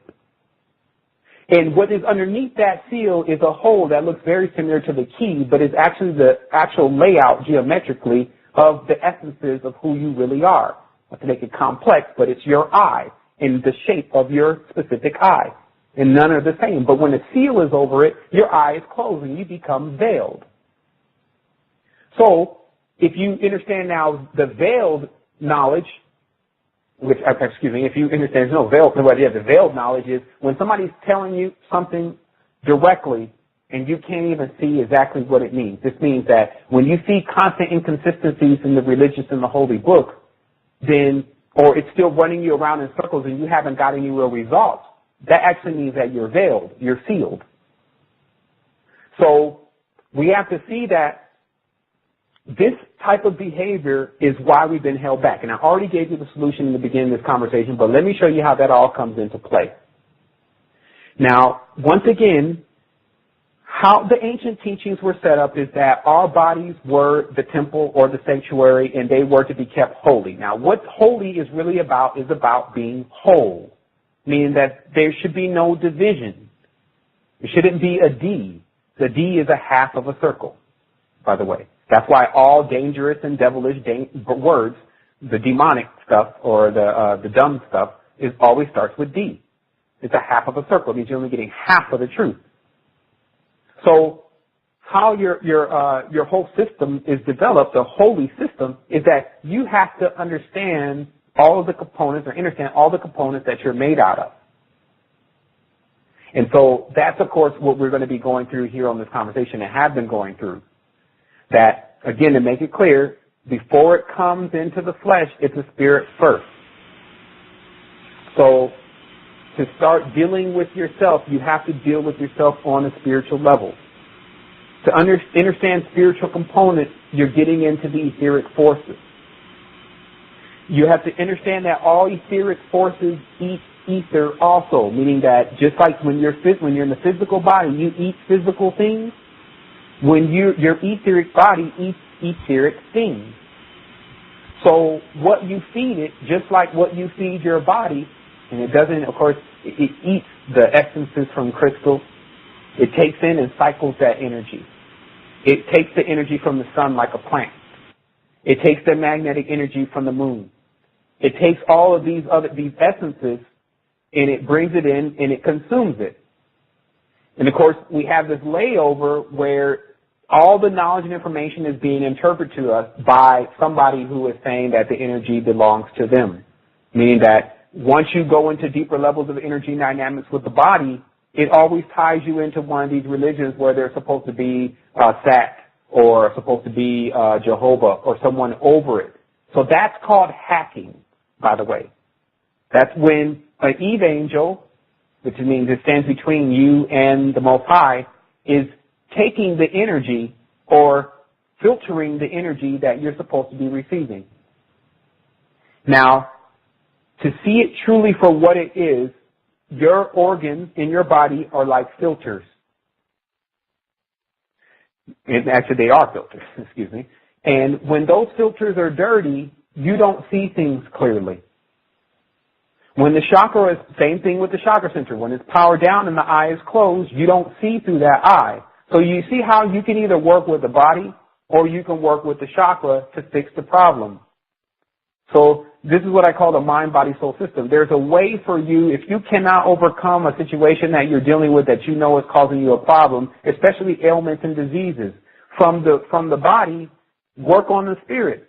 If you fail with the spirit, work on the mind. There is a way to come at whatever type of ailment or infirmity that you're actually dealing with. Now we're playing offense, not defense. Now we're working on the reward system, not the punishment system, meaning that when you see yourself uncoiled and all your information completely updated and you're updated to who you are, the feeling is immense. It's like someone came and told you won $10 million. See, the secret behind humans also is that we can generate energy on ideas. So you say, what are you talking about?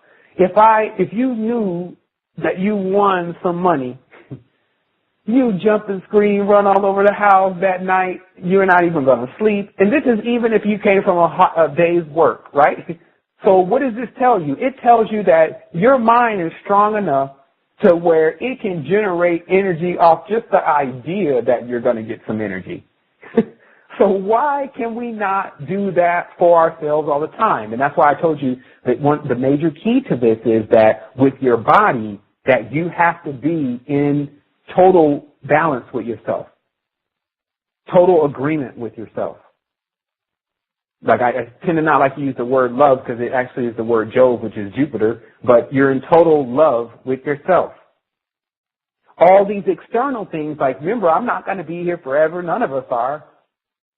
The message is very simple. Like I have a really unique way of buffering out this message. It's just now I'm on to something else. I'm showing pictures and everything, so the radio is a little bit behind for me now. But the reality is that it's so simple. I already told people, I tell people every show that I have, the highest level of knowledge that I have, but the most simplest stuff is still already been revealed. It's just as simple as I said earlier, that the wheel of your body is off of balance. Put it back together. Study bioenergetics. Study something that is actually going to give you power. It will remove you eventually from whatever is binding you. It's all vibratory frequency.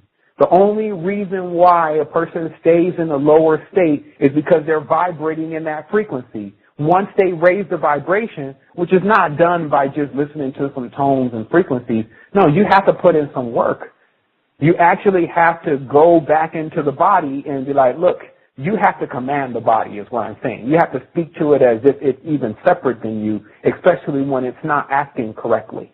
Now, understand that the war in this world is being waged, of course, on the children. This is why now all the movies, there's the child soldiers there, and everything is like what the adults used to do, but they're just using the children to do it. And I guess, to me, Lennon Honor is the greatest at ever explaining anything to do with children and the dynamics of it, especially with what's going on with this energy. But a word to the wise is this. They're doing it to everyone. This is not a color thing. You got white kids mutilating themselves to death off of stuff they're seeing on MTV, jumping off ladders on their nuts and all sorts of stuff. You got black people magnetizing everyone else with their melanin and leading them down the wrong level. Because you see that the melanin obviously is a magnet itself. But what are you magnetizing people to do? And then you see also the Bollywood totally destroy India with Dr. Bean ×5 in the new movie, meaning that the movies are so silly. Nobody can take it serious. Nobody's taking life serious. You see the entire Orient destroyed by Gangnam Style, by Psy. You see, they name their characters exactly what the Kabbalistic and occult symbolism is related to them. Now, Psy is Shin. Okay? The Psy symbol is shaped the same way the Shin symbol is, which is shaped the same way a pitchfork is, which is shaped the same way a fleur-de-lis is, which is shaped the same way a bee is when you turn it upside down, which is shaped the same way as an ivy is. So the symbolism is replete on the dimension. They cannot get away without using the symbolism. It is their brand. Now, I think we need to talk a little bit about the mark of the beast. And then I'm going to start taking some questions here. The mark of the beast is when your DNA reads that the beast has been tampering with it. Now, I'll explain to you what this means from the deepest sense. Right now, we're on most people are on two-strand DNA. There are a great deal of people that are being converted to PNA, which is three-strand DNA. When you go through occult teachings or any type of spiritual experience, you gain more lines of DNA. This is called a ring. That's what they call Lord of the Rings, is how many rings or tree rings do you have in your DNA. But if you see very clearly, and I'm getting just a little bit of feedback here, but if you see very clearly that your level of knowledge, or actually, excuse me, I'm catching some feedback here on the line, Curtis. I'm not sure if you're actually hearing that. Oh, no, okay. It's fine. Yeah, it's fine over here. Okay. I was just catching a little feedback here. But anyway, what I'm just trying to really get to the point here on is that the DNA is actually of the whole entire component to what we're dealing with here. And what happens is with the new PNA, which is when human beings come in contact with too much plastic, that is the third string of DNA. It's not still a very advanced being. There's something about the third planet and the threes and the Bs and all of these different things or the E in energy, et cetera, that is causing a situation where we need to get ready to progress out of that. I'll just say it like that. I don't want to demonize it, but we are getting ready to progress out of this whole three thing. But if you notice all around the dimension, that symbolism, whether it's a W or whether it's an M or whether it's a 3 or whether it's the fleur-de-lis or whether it's the ivy or whether it's the three prongs of the devil or whether it's the Shin in Zionism, or Zionism, which is called basically Shinism, or that entire symbolism that you see everywhere on the dimension, we're transcending that. And it doesn't mean that we're going to 4 either, because people like to do the counting in order. It actually means that we're moving out of numbers. Because here's the other secret. Numbers are actually the hidden language of power on this dimension. But it is a very, very disastrous thing for us. And I will explain. When everyone starts to become a number, then the entity that is controlling the dimension uses numbers as its language. Now, the only thing that uses numbers as its language is actually a computer. And the problem with this is it's very insensitive. It only sees you as a number. You're 543692086, basically. So that equates to a non-sensitivity because you don't see the person as they really are. You just see them as a number. So the secret also is that what the Pythagorean Brotherhood was really doing is going into all of these countries and trying to turn their language into numbers. so that they can feed it into the computer, basically, and find out the codes and the rhythms and the combinations behind where they came from. Again, this is the deeper information, but you just stumble upon this stuff once you start understanding how it all works and you start tracing it back. Now, the reason why numbers is the hidden language, because right now in this world, if a person knows numbers very well, especially how to calculate a septidecimal, then they don't have financial problems. Now, here's the interesting part. I'm not just talking about numbers as far as math is concerned. I'm talking about numbers as far as the symbols that are also used when a person's writing out a very complex mathematical equation. Now, here's the funny part. Many people that actually think that they don't really understand a lot about math, but have been studying a deep amount of the occult knowledge, especially with the symbols. Now, go to Wikipedia and look, just type in, in Google, complex mathematical or all mathematical symbols.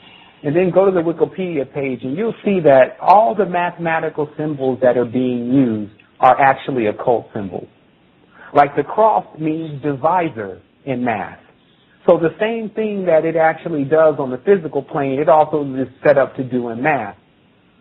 The secret, and of course this cross is drawn in a specific way. You have to see the way that it's drawn and then you can trace it back to the cross of Lorraine. But the real symbolism behind the cross and why Earth is symbolized astrologically as an equilateral cross is because this is known as the place where our opposites meet. And what I mean by that is that notice how with the symbol of a cross that you have something going up, something going down, something going left, something going right. So that means that none of these energies are going in the same direction, meaning that they're not like each other. But there's this cross point in between, and somehow they can meet there. This is, again, a secret to the symbolism. So Earth is known. That's why it's always like when you start asking yourself, well, how important is Earth really and how big is this? Oh, this is big, baby. Every single entity, the ones that are even not like each other at all, are actually here together. And because of that, that means that there is no limit to what you can find here and who you can find here. So that's, of course, why there's a huge game with keeping the information that people contain suppressed inside of them, keep them shut up, not activating their chakras and uncoiling the energy and information of where they've been throughout the cosmos. So hopefully that brings people to a level where they start to see clearly. And again, to give you another deeper symbolism about another deeper explanation about symbolism, a square, which is not like a circle. A circle is a constant. It's not divided. But what a square is when you look at a square and you put a line right in between the square, you can make two triangles.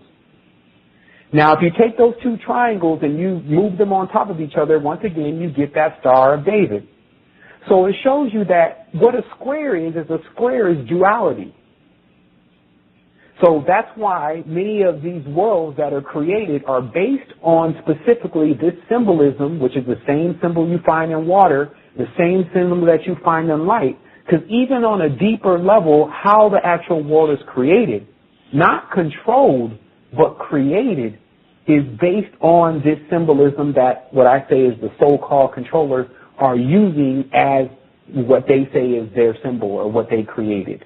So I guess at this time, is there any questions, brother? Because there's a lot. I just didn't really have an anchor point today in what to exactly talk about. But, it's just an immense amount of information, and I would really like people to get a hold of really in that video format. Also, of course, we have some videos, a lot of videos coming out, and there's even one up now about this.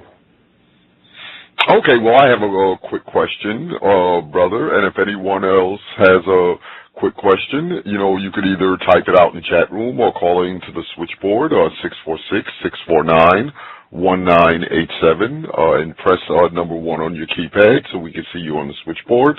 But my question is, Brother Sevan, is that we're coming towards the end of 2012, and everyone's making a big deal about December 21st, 2012. That something really big is about to happen, with regard to changes on the planet, changes in the energy of the planet, whatever. In your opinion, what do we have to look forward to as we come towards the end of 2012? For sure. I mean, I would definitely want to answer that from both perspectives. I would want to say first that, of course, 2012 can happen any day for anyone. It is definitely the awakening of the chakra center, and I think that many people have been experiencing that lineup within, and that's also been lining them up with information. But to understand it from the ancient level, especially from those that followed that knowledge, was definitely the Olmec and the Mayans, what they have described this energy as is that I'm not even sure if it lines up to their perfect day, by the way, of the 21st, but that during a certain period that there is 8 minutes, as they say, of full consciousness on the planet, meaning that everyone has this epiphany and this special moment. And that generally what they used to do is that they would store this lined up energy, because it was associated with the lineup of the planet. They would store that energy of consciousness inside of the pyramidal structures here on this planet. And then what they would do is, for the individuals that did not get that awakening, they would take them into those pyramids, and then they would have those experiences of their awakening. And, so we don't know if this information is what part of the timeline that it's actually coming from, because I still see that some people have entered into many of these ancient structures, especially the pyramids, and then had some type of past life regression or experience. But it is they were containing this energy. And I guess this is also a really good point to bring up, that now what the cube does is it actually contains energy, and that's why they're marching around a black cube as far as out there at the Kaaba. And they say that it's dark or the stone in the cube is dark because of the sins of the people, and it's absorbing those sins. You'll find the phylactery, or tefillin, which is what the Judaistic puts on his forehead. It's also shaped as a cube. So what a cube is, of course, when you turn it on its axis, is actually a pyramid, or a four-sided pyramid. And so what this is really about is that they were storing the energies and the essence of full awakening within the pyramidal system, and apparently on the 21st of this year, that is supposed to be the maximum point of awakening. But in between then, since we're so close, the awakening for many individuals should start, or actually not should start, but should have already started. And if they find that there's no energy or awakening already occurring, that means that they are actually in the base pillar state, meaning it's their black pillar is the first pillar of the ziggurat, meaning that the frequency that they're actually holding is not allowing them to conduct the energy so that they can become sensitive to which is basically photon light being emitted from other stars, which contain the information of quickening. So what we really are seeing, and what they're saying will maximize on the 21st, is your own personal story starting to become fully, you start to become fully aware of.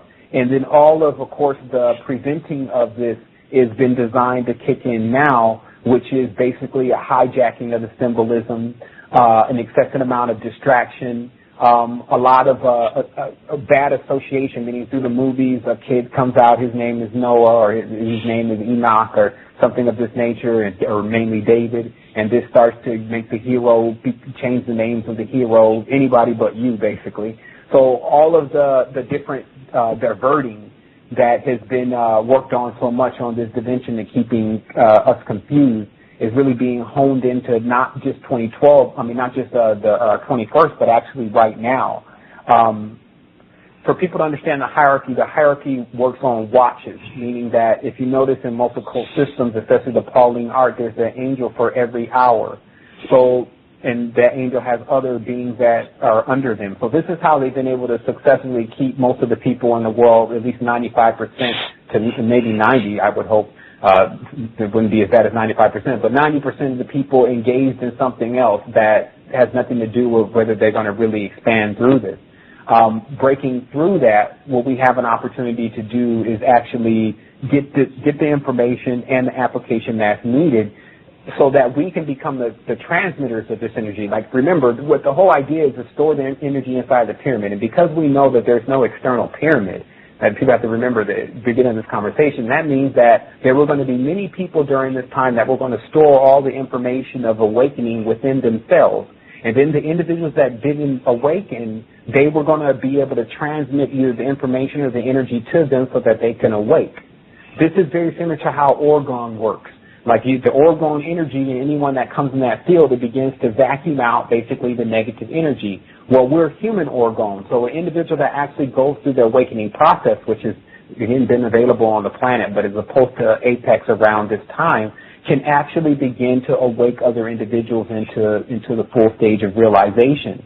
So what we're really dealing with is, remember, there's a counter plan to our awakening, which is known as we could just call it Operation Goldman. What's happening is that if you look into the cabals and you see where they're really at, they're working with the 7-pointed star, which is OTO, the Queen of England, 007. You notice in the new 007 movie, they bring him back. He says he's come back from the dead, and he's coming back because they need him. You have to understand 007 is Tubal Cain. Tubal Cain did incarnate through John Dee, the sorcerer. So what you're really dealing with is they're working with a particular kind of magic, or as they call it, magic, in this particular time, and it's Cronian, which is actually, of course, every chakra is called a chronos, or a wheel of time, so it doesn't actually identify Saturn as the culprit. What you're dealing with, again, is a plan for a Superman, or actually what is known as Übermensch, which means actually super witch.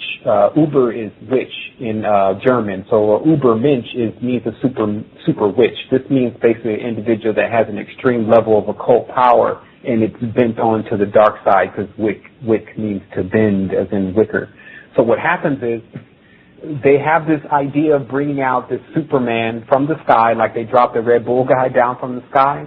These supermen that basically come and show Earth that they have this power, and then they're going to be themselves completely controlled by what appears to be Sat and Lama, different factions. Again, to understand the word Satan and Leviathan is to break these words up. Tan means to take in the essence. So just like when you go tanning, like they say, oh, let's go get a suntan, because you're taking in the essence of the sun. So Satan means you're taking in the essence of Sa. So there's many different kinds of tanning or taking in the essence of different things on this planet, just to clarify what the word means. But there, of course, is a group that is still bent on controlling the whole world. And they're at the advent of them wanting to bring in this control is with showing everyone that they have this special power. But the thing is, it's not per se so special. Everyone can activate if they understand how to balance their magnetic field. But if it happens to be a group of individuals who've done that and now are coming out in public eye, then they can easily become the new leaders of this society. So this is actually the reality that we're counteracting, is so that humanity goes into the full realization that all is self, not into another level of idolization with the tree known as Awaz. Like, remember, in the movie Avatar, the tree that they're worshiping, even though it's supposed to be the one the good people are worshiping, but remember, in these kind of movies, there's no good one in there. There's only bad and worse. The reality is they're worshiping a tree named Awaz. Now, anytime they show you the symbolism, they always show you, whether it's a pentagram or a hexagram, something coming from the middle. This means something coming from the portal. So in past, they would show like a horn god coming out of there, sometimes Bacchus coming out of there, meaning that they want to bring this energy into the dimension. Now they're showing an alien, a gray, who's known as Lam or Awash, a dark llama, in this portal getting ready to come out into Earth. And this is, of course, where the whole gray motif, the large head, small body, etc., connects to a degenerated fourth-dimensional parasite. So what happens is that this becomes like, I don't know, I think the universe likes to play this thing out like the craziest game ever and watches us triumph every time. But it gets really serious down to the wire. Now, here's another thing. Everything about the sports, and I'm glad we're like looser on the conversation, because earlier I was like hot and, everything. But the thing is that every sport that you see has a specific configuration. Football is 11 versus 11. Soccer is 11 versus 11. So what do you see on your clock? 11-11. Because it's a dualistic time code. It's all one, basically, in conflict with each other. That's what 11 is. 11 is the birth of 5 and 6, or the pentagram and the hexagram together, or Megan star together, make 11.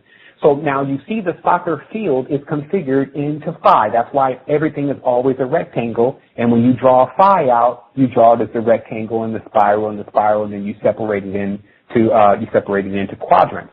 So And then the ball, notice the soccer ball is pentagrams enlaced with hexagrams, which is the geometry that they really want the world to be in. And they've always been trying to mold the world into this rudimentary pentagram, hexagram shape. And then what the man is doing is told to kick his ball, which is basically his semen, his seed, into a net, which is actually a trap.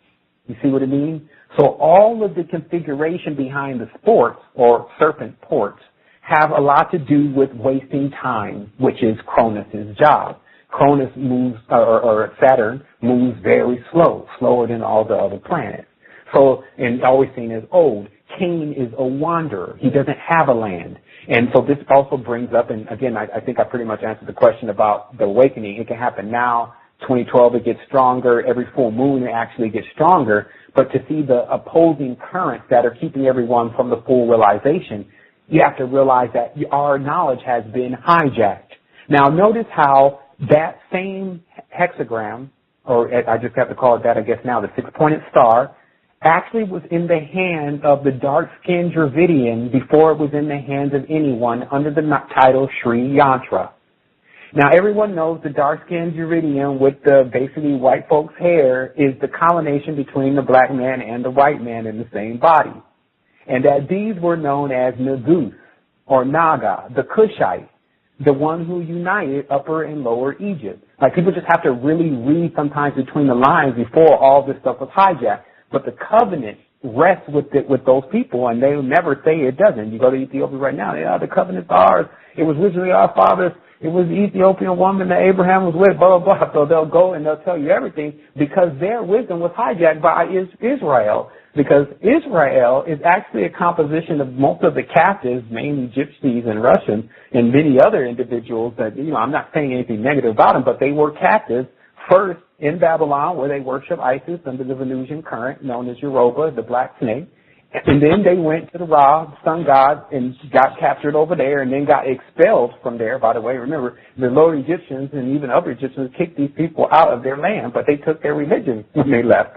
Their major control point, by the way. So you have to really understand that these are people that don't have a home and are wandering and are very bitter because they can't find a home. Many say that originally it was because they were lepers, which has nothing to do with being white, but actually an infection that takes place within the blood. Then there was El, which they actually hijacked, from the Hindus, because El was Saturn, and his refractor is the moon, meaning that all Saturnalian energy is works in conjunction with the moon, because the moons and the arcs, the archangel of the moon is controlled. It's basically an entire machine in itself of manifestation, but already being controlled by a hierarchy.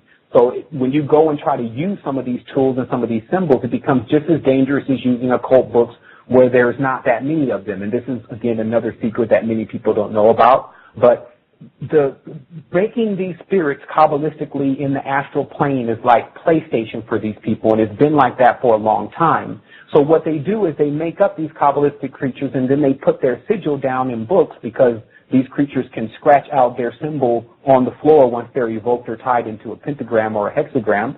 And then they take these creatures and they put the symbols of them in a book, and then they sell that book for like $50,000, $60,000 to only 4, 5, or 6 people. And then those people are the ones that have the control of those spirits, if you, again, want to know what's going on in the Cabal. And then what happens is that book is then published, through the occult networks, and then 20, 30, 40, 100, 200, 300 people buy the book and are not, even being dark occultists themselves, aware, and this is dark occultists, there's no honor amongst these, by the way, that they're not aware that the first 5 people who bought the book are the ones actually controlling the new spirits that were created.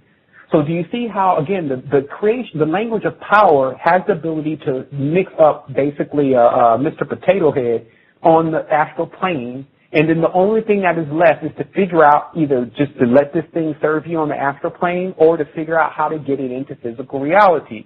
So the whole idea behind rock music, which is also inorganic, and music like that Gaga spitting out, which of course is Saturn's moon, is to actually get this person's DNA, but then PNA, because they're getting hybridized, into taking in this weird, contorted, distorted spirit, which rock, of course, distorts your entire molecular structure, into this body.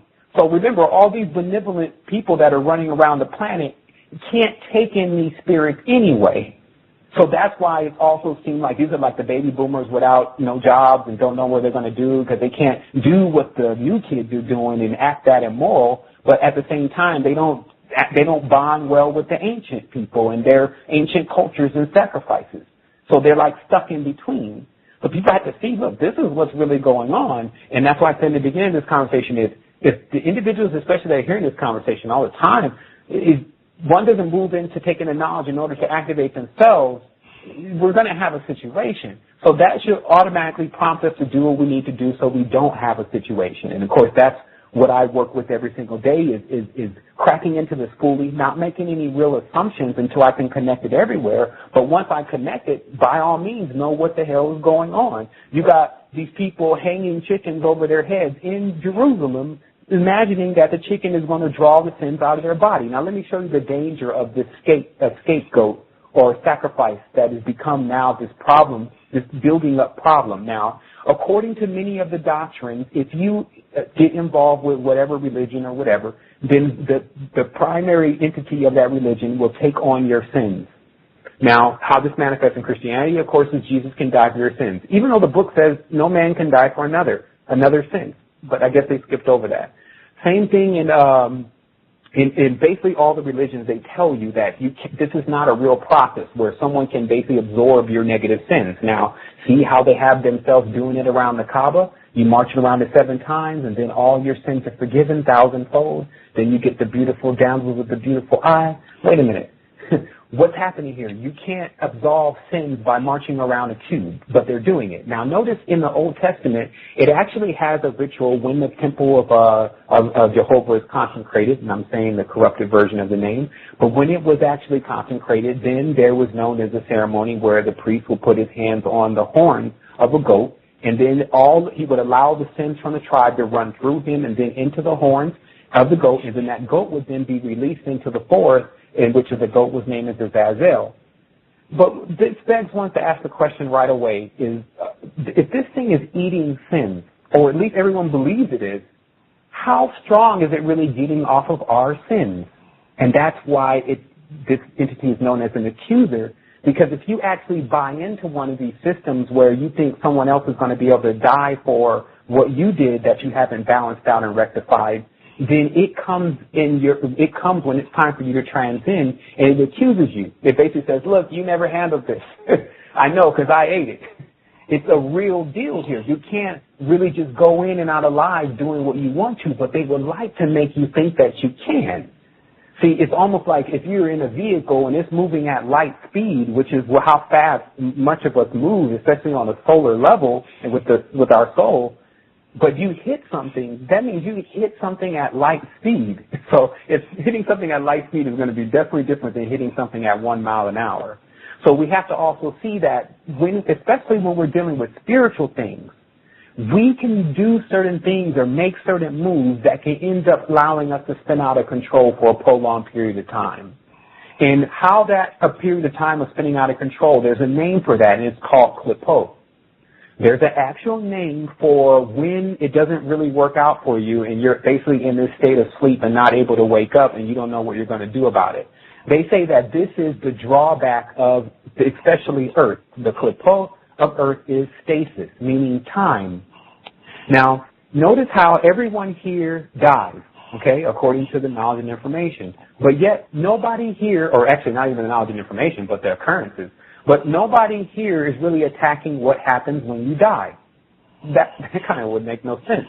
But it's because we've been taught to fear death.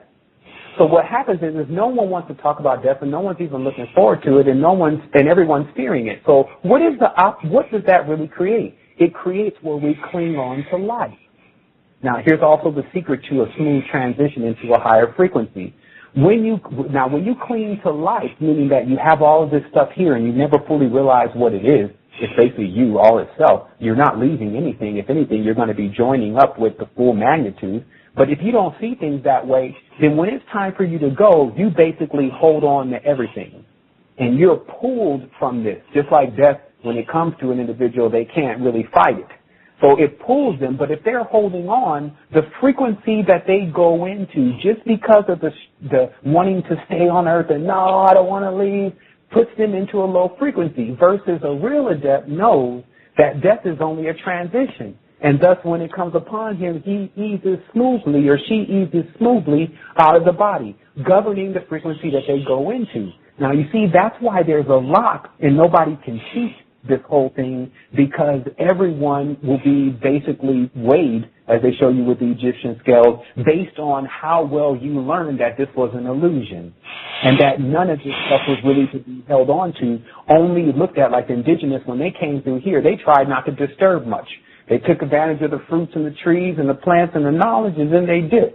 They didn't leave a bunch of stuff hanging around and stuff like that, and there was a reason for that. Because, again, there's even two sides to this planet. There's a nighttime to this planet. This planet does dish out karma. So I think that, you know, we've run a massive gambit of information, and I'm definitely ready to expand more. But that's what we're talking about with 2012. 2012 is basically a make 'em or break 'em date. Because when we cruise up through 2012 and into 2013, there are going to be a large group of people that when they feel like they didn't get the expansion that was promised to them because they misunderstood the text, then it's going to basically take the last wind out of them. Because now what are they going to do, make up another date? Oh, it's 2013 actually. On 2012 they messed up the numbers. No, they don't even have room for that. Humanity wouldn't even accept that.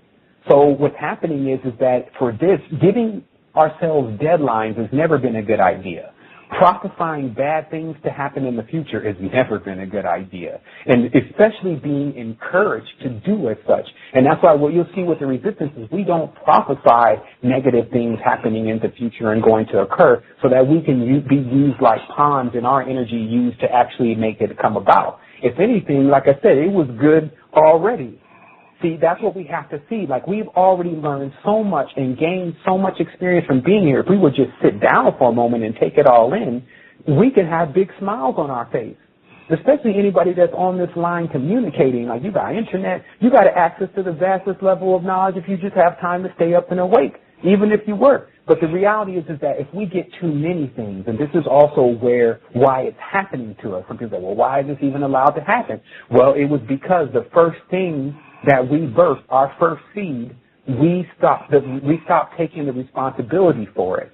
Who was the first seed that survived? Cain.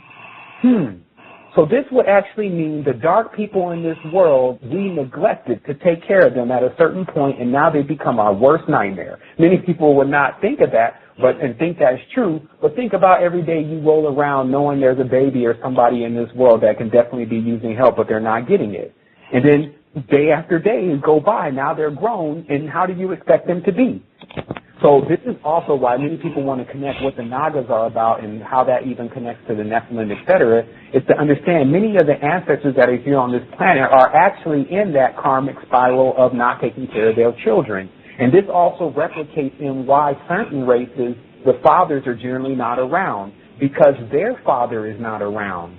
See, like when it gets back to the hierarchical level with the entities, and those entities and how they're treating their children. So, of course, there is every time a new opportunity to correct these wrongs. Meaning that every man that's out there and every woman that's out there that has a child or has access to a child will actually see that where they're real, like the ages that we're going into now, I suspect you draw close to your oversoul and spiritual side, that it will be 100% your guide. Meaning that it will give you the substance that you need. And it's not a needy and a wanting thing, meaning that the expansion of the information that's here and available for you to be able to apply to your body is on another level. Don't confuse it for making juju bags in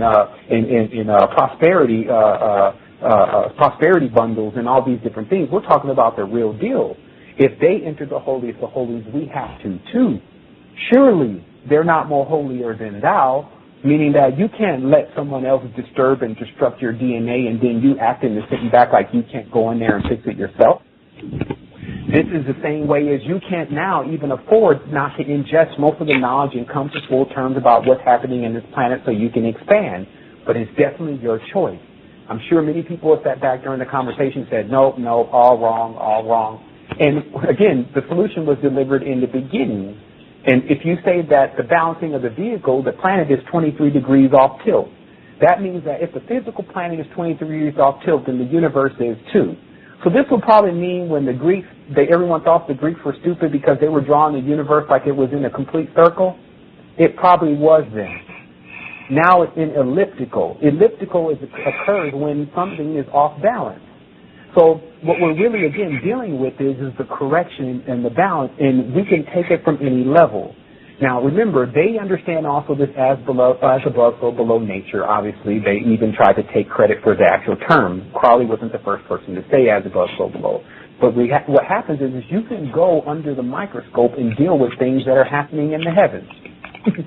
It's a sliding scale. So what happens is that the individuals on the planet can begin to awake all subsequent scales on the side of them. Now, it just so happens that there seems to be, with the symbolism, a high potential that is actually what occurs because the symbolism that corresponds to this planet is a cross. So it means that whatever is activating in that center that's becoming that birth from those opposing forces actually sends out its essence and energy as if something else that is supposed to feed consciousness. So we always see consciousness feeding and going somewhere, like leaving and flying off. But that's not what really happens. It spreads out a network. Look at what trees do. When the seed of the tree lands in a distance from the tree, it has now created another network to the tree. This is what they found out in tree communication. Well, thus a tree from way down the road can tell another tree, hey, there's a fire over here. And so there's things that we're capable of doing by simply understanding the earth that we've been put in. And that's why I said earth is the gift, my friend. What happens here is that what humans are doing to humans can actually make us think that this thing was not that. But in fact it was. And everything that is needed to expand is actually here. And that's the good news.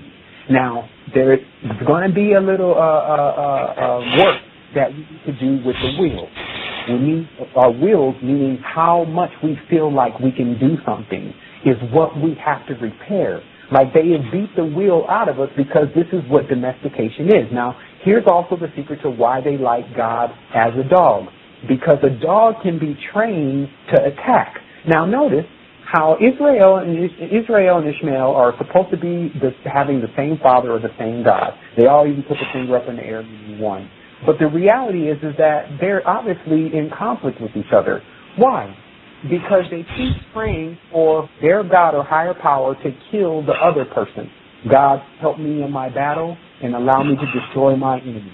So what kind of God are you actually dealing with if you're actually praying for this God, for this same other man who's also praying to a God to attack and kill him? See, that's why you know it's not monotheism, or is it? Because mono is moon.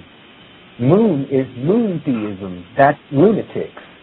And that's what you're dealing with. They don't even see it right under their nose about what the hell is happening to them, which is that they're being caught in a conflict by their own energies. Their own energies awakening within themselves and them not being able to balance those energies.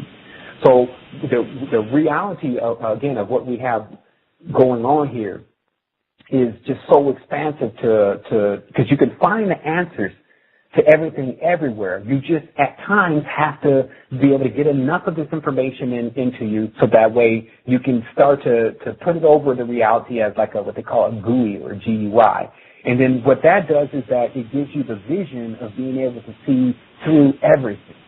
And by all means, that's what we want to do. We want to really start getting things clear here so that people can start speaking on this level or at least understanding on this level on their own.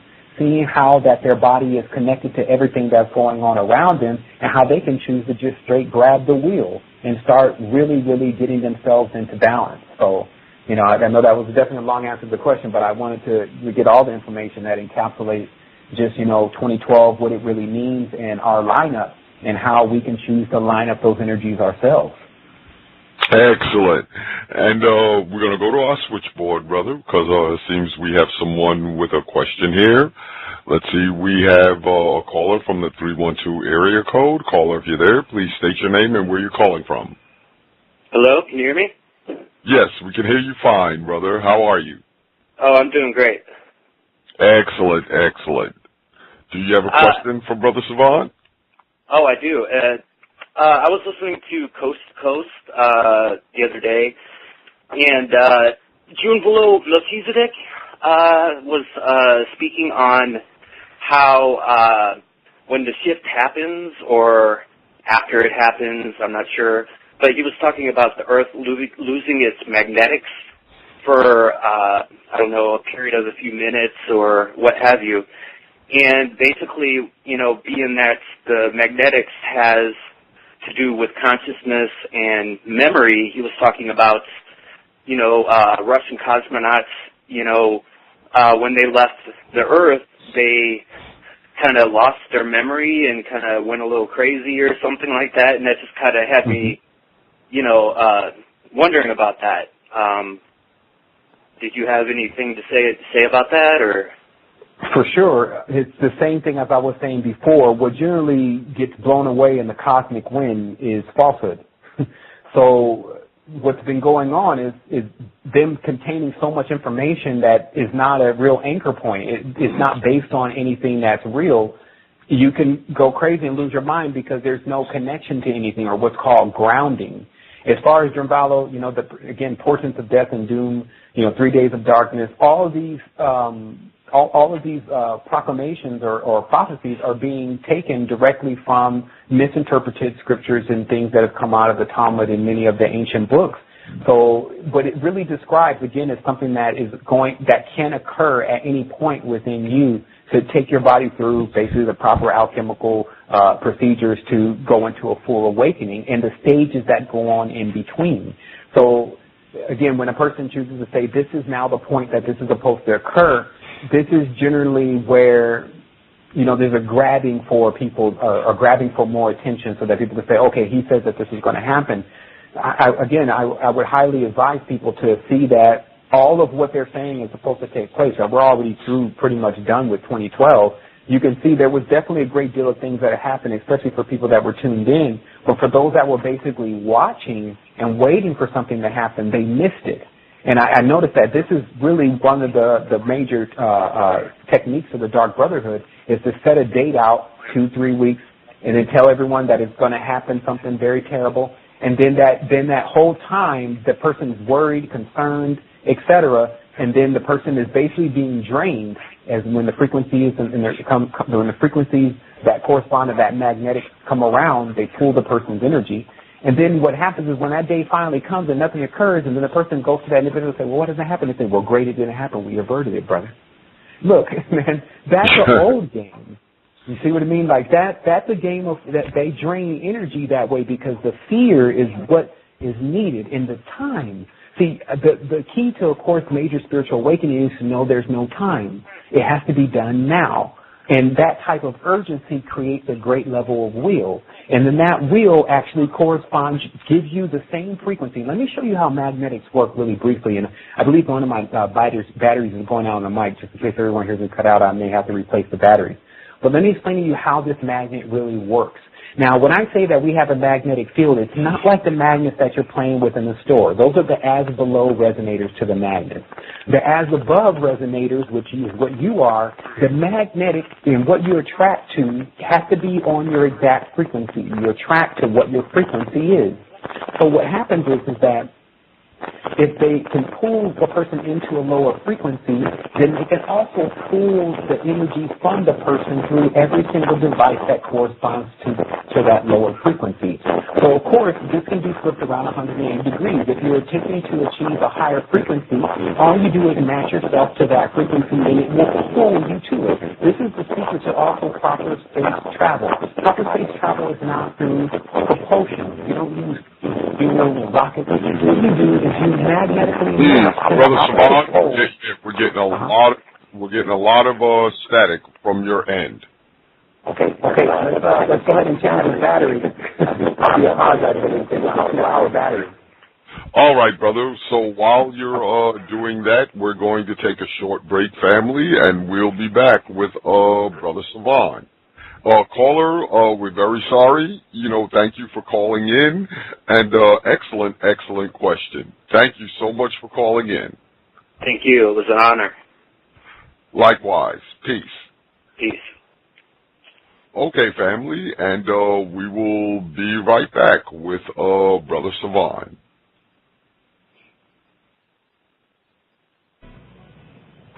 And we are back, family, with tonight's guest, Brother Sevan. And for those who have been listening in all evening, I told you that this brother had some very, very powerful information for us this evening. I can't wait to bring this brother back. So please, brother, let's continue. And I'm going to ask another question, as we go along, because, I've been doing this for a long time, and every day, I find myself educating, or at least re-educating people as to what the occult really is, what it's about, and what it means. So now, as we go forward, as we move forward towards the end of 2012, and we go forward into 2013 and beyond, do you see more and more people becoming open to this type of information and the institutions of organized distorted doctrine, as I call them, more commonly known as religion? Do you see them receding into the background and more occult knowledge coming forth?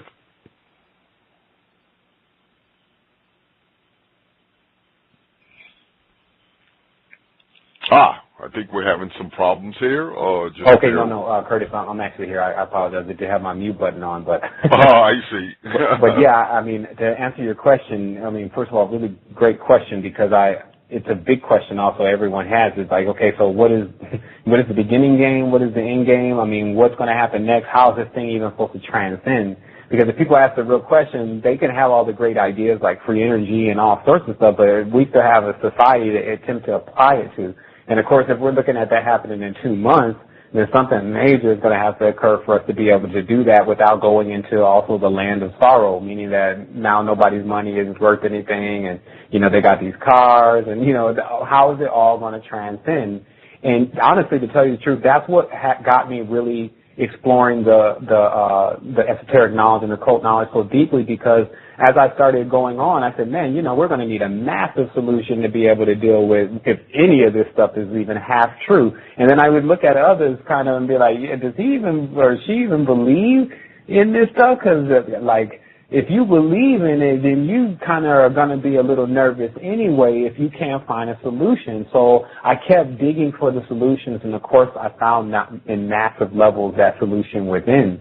That's actually even how the resistance began, with me going through that transformation, because I understood that it could happen to anyone. It could actually happen to a person where you could expand into the greatest energies of yourself and then start going on this quest of total realization, and then bringing others along on that quest with you, because there is the main thing you also see within the symbolism of the occult is that we are designed to operate as an entire body, not as separate. So every single part of humanity, or each culture and each race, has a specific job and duty basically in this entire body. And this is why some people see so different than us. Like, let's say, for instance, the Chinese versus the African Americans. Let's say that. The difference in that is because the Chinese are running one part of the body, while the African Americans should be running another part of the body. Or melanin dominated should be running another part of the body. So, but what happens is that if each person, just like what you see with combustion, if one of the energies or elementals, which is what they really are, the elements, the keys to everything, not something simple, but basically the founding blocks of everything, if one jumps up and says, well, it says I'm stronger, and it only shows it's stronger because it floats over water, the fire is going to be there on the bank to show it that, hey, you're not. No, you're not. I'm the strongest. And then as soon as that occurs, water is going to do the same thing. You see what I mean? There's this, and that's honestly what's driving the universe. So if people want to understand, well, how does the universe play into this? Well, look, there's a newsflash. The universe is not this fluffy teddy bear that you keep imagining. The universe is responsible for surviving. Everything's going to survive. Now, if you can beat the curve, then by all means do it. But realistically, this thing will eat you. That's how it works. So you need to speed up and move faster than it's a destruction process. Now, the interesting part is we were created to be able to do that. That's why there should be joy all over the place, is because at least we're not sitting as some type of ostrich in the field and really not comprehending or seeing anything but through possibly one chakra or two chakras. We're actually this magnificent beings that see through multiple eyes. I'm telling you, the reason why the chakras, here's another secret, the reason why the chakras became the primary centers is because those are what we chose to idolize. And that's why every planet has an idol.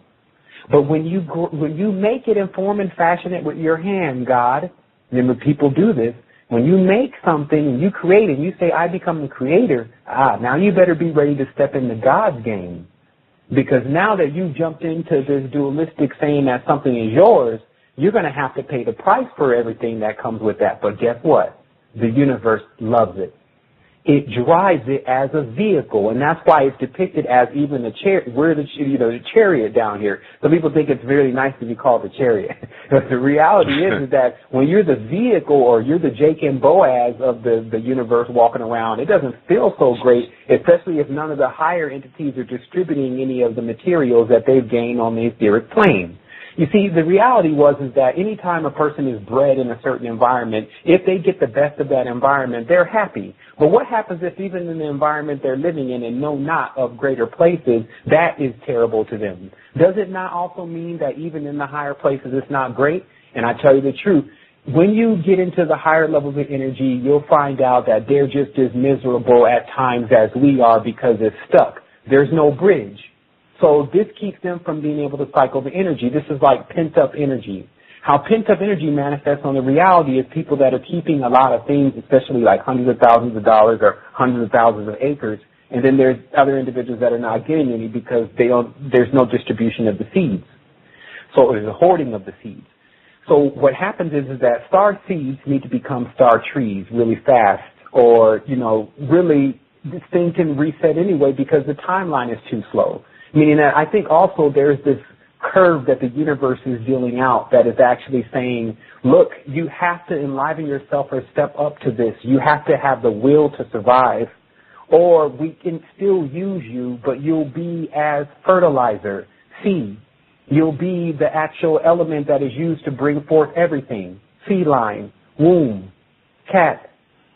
See, the people of Ka, they miss the words because the words are the key. That's how everything is actually functioning. Even the words we speak now, some people be like, oh, English, that guttural Germanic language. How did those guttural Germanic people get in control of you then? What does that say about your knowledge? See, what's happening is that we have to see the system that actually we're under and how it has us pinned down. Now, obviously, to go to the control point, if the body is the pentagram, then it's pinning us down. It's governing us. Lord Governor is the body. It stops us from going into the fully expanded sense of ourselves of we're not the body. The body would hate for you to decide that you weren't it. That's what people need to, this stuff is real. It's organic. It thinks, even on its own. We are blended with the biorhythms and the connections of the portals from other animalistic energies that carry their entire families across the cosmos like shepherds.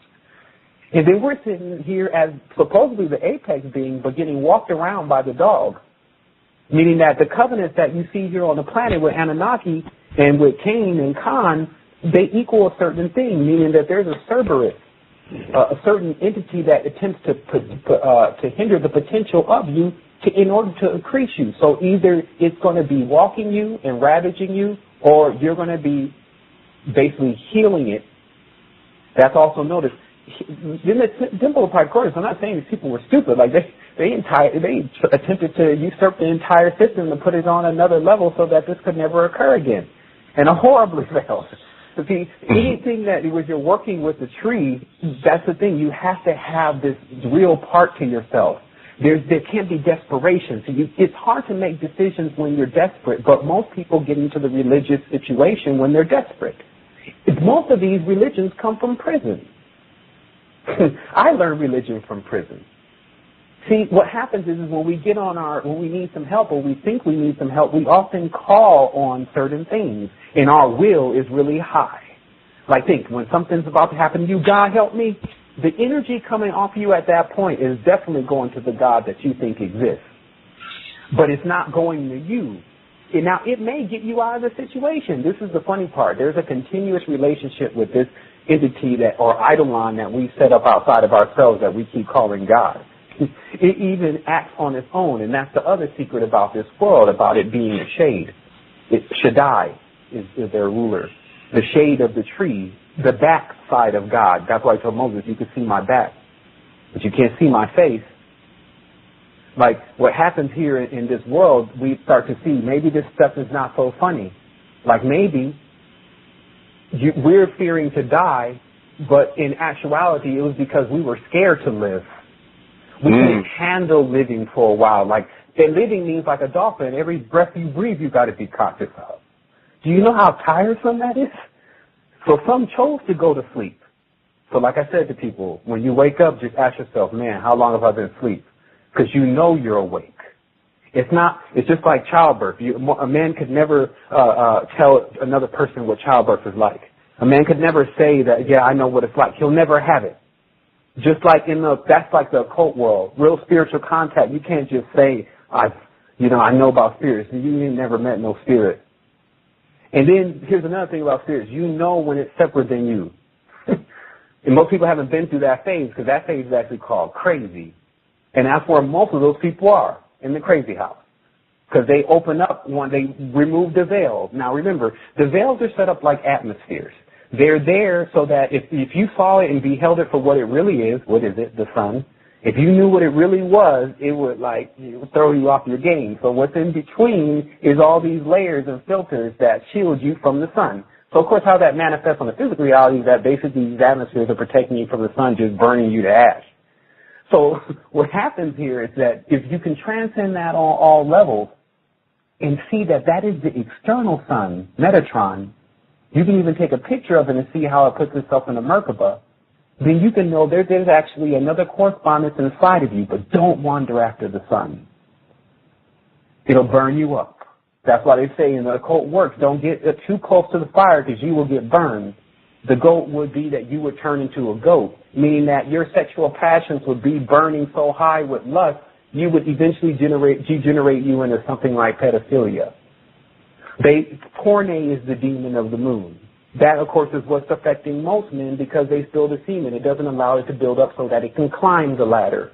I have all the Egyptian scriptures of what's supposed to happen. Jed is supposed to be raised. That means all beings in the body are to be commanded to raise the pillar, raise the Jed. Now, why would you need to raise the Jed? I think what would be taking place on Earth around this time. I don't think Jed would even be useful in any other time, meaning that I don't think personally activated humans are very useful in dull, boring worlds where there's nothing to do.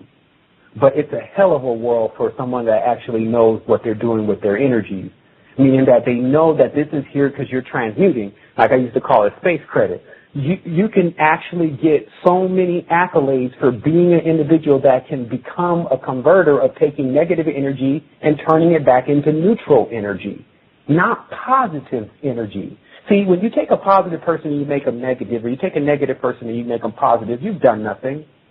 You've cost them more time. You just spent them onto another pole. You need to teach them they're neutral. Because in the neutral is the I. That's where you cease to become the product. There's no one to talk to because there's no one to listen. Everything is inside. This is the state that actually man had achieved, woman had achieved being able to go in and out of. Remember, I'm not just talking about something where you have to leave and you're struggling to get somewhere. I'm telling you that we actually had accomplished being in all those spaces. I tell you the truth, when I actually woke up, I saw myself slumped over a throne, somewhat opiumed out with a bunch of entities in front of me trying to entertain me. And I had turned all of my eyes to look at them, and I forgot about myself. I think that's the same problem with a lot of people running around here, that they've entertained so many different things, they forgot about themselves. Like, where are you going today? And this would really be a multi, like the essence of the connection of spirituality that we have, we need. We're all dying without it. But by all means, someone has to break the veil.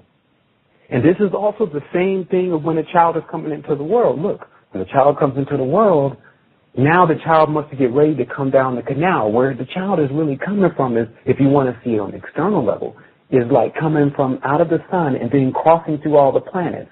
And then the portals or the planets, which are in a particular geometric shape, are shaping this seed as it's coming through each of these wombs. And then finally, when it arrives on the one that it becomes awake or conscious in, it screams out. It screams. And then that begins the birth of us into this dimension. But remember, it's a smear. So we actually leave a trace of us in every single planet. And this is most of the time the entity that we see in the dream, that we fail to take a mirror and be able to look into and see who you really are in that dream. Until you're lucid, it's very difficult to grab a mirror in the dream and see that you're not even who you appear to be in this world. And that, again, is another secret, because if you can't control your dream, it doesn't stop your dream from happening. Likened unto this world, if you can't control this world, it still doesn't stop this world from happening. So this is also a public service announcement, or you can call it a warning to everyone, that until you can actually control the field that's around you, at least within your own house and at least within your understanding, your body, then you always will be somewhat vulnerable to something occurring because you haven't really stood up yet. That's what anything understand or standing is about, standing up. Now, this standing up, they say, is basically like a serpent that is on the ground and then it straightens itself up and it can stand upon itself. This is actually the symbol of a resurrected human, is a straight line that it's actually been able to, is given the ability to stand up. Now, it's interesting because we stand up naturally. We're only being running around here fully in standing up mode because we have a field around us. It's easy to feel when you start meditating. You start rocking back and forth. If you get into a certain level, it's not hard. Using the Ethereum products especially, and you feel the rocking back and forth because you're this generator. But what if that thing really started kicking off? Now, I've been through experience where it kicks off and you can't cut it off. I mean, that's definitely not how you want to go in. This is like putting a child in a 747 Boeing and saying, fly it. It's just dangerous. And this is also what the spiritual teachings used to teach us, is they gave us the information about what to avoid, the lambs on the path, meaning what's going to hold you back on the path to avoid certain things and pitfalls. Unfortunately, that information got so encrypted and so zoomorphied that we didn't even recognize it anymore. And that's what's happening in our world today. So, you know, it's good to go on the journey and the trip with everyone, but as I tapped into it before, there's a cushion, a field of essence that is on its way and to be delivered to this planet, that it equals the ultimate love. Like, some people think that they actually went through the nourishment part, but that hasn't even started yet. The nourishment comes when we come together. Whether we'll be coming together in flesh or not, I know not. But I know we'll be coming together in spirit. And I think I see a time ahead, if I can see with all of my eyes, that when I ask you, did you see me last night? You know you saw me. Meaning that dream connection where you meet up with someone there, I think this may be on the brink, and you say, yo, meet me here, and then you meet there, and you keep traveling, but you have physical bodies, I think that's where we're going to next. And I think that's also what's going to solve the solution of remaining in the physical reality so that the work can be carried out that needs to be done here while having more of the freedom of the spiritual reality that will allow you to expand, your spirit to expand, so that while it's on earth, it's large. And so that's the other thing. So if a person really wants to understand where is the training and where is the information that is coming from, much of it is given to you while you're asleep. And you forget it when you wake up, or you think you do, because it's basically like you're trying to bring a certain shape that doesn't go in this dimension through a portal that it won't fit through. So it remains on that other side for you to access it there. But of course the secret is to be able to take that information, to remold it into the structure of how things are here, and then to bring that information back to the portal, through the portal. And what that means is that all of the knowledge and the essence of what you're actually thinking of creating and inventing, because inventing is one of the most important things, that you're actually able to figure out how you're going to be able to do that here. That is the shaping of it, like how you're going to get around the red tape or whatever you want to call it, like how you're going to make it actually happen in this reality is your version of shaving the idea down into the geometry of this reality. And enough of that, as I tell people now, be inventors, enough of that and taking those ideas, then it won't be long before the world sees the awakening that it's been expecting. Because we have to see it also as this. Throughout history, though, some of the greatest things that we're utilizing now were the work of one or two people. Majority of the people on the planet have just benefited off of it. It's just how Earthlings are. It's like a couple people do some things and then everyone else benefits off of it. That's how we've been living for a while. But I think that also there's not just those couple people, it's just as I've learned in my path now, when you have a lot of people that are believing in you and they are basically saying, look, I'm really behind you in this, it drives you to actually really discovering the truth and really being genuine with it if you're going in the right direction. And of course, all of us in the beginning of this have made judgments, or even at times things have happened that we didn't even know why they occurred and the people that they occurred with and what was happening. But I tell you the truth, how you correct all stories is to make sure that at this point you know what you need to do. And so this is also the total happiness with self, when you're comfortable with where you are right now. So tonight, especially to the people that were listening, when you lay back in your bed and you think of all the message that was delivered and this fantastic adventure that you've been on and what you are and what you are part of just by being inside of this body and having that spirit, then a smile should come on your face before you actually close your eyes and get ready to enter into the next world. And then you start seeing this for what it really is. The glass is truly, truly half full. Like, there's nothing here that doesn't equal expansion for where we're going. It's just clinging to this whole materialistic reality and all this other stuff is what's really got us not thinking ahead. It's not going anywhere. Hell was, looking, if you read in the heck a lot, hell was designed to be pleasing. That way you would never know you're there. It means heat and health. We just got lost in the symbolism. Like, it's the womb itself. But it becomes hell when you're ready to get out and you don't even know where you are. But how often does a mother's child go beyond the 9th month? So this is also what we have to see. Now, why is the number 9 key here? Because you have 7 colors when you shine the light through the spectrum, and then you have 2 absence of colors, which is white and black. So that's 7 plus 1 plus 1 is 9. That's all that exists. There's no 10. What I'm explaining to you is that in the reality that has a clear spectrum, there's no 10, because 10 is actually a composition of 1, of course, and then a number that's never supposed to be written.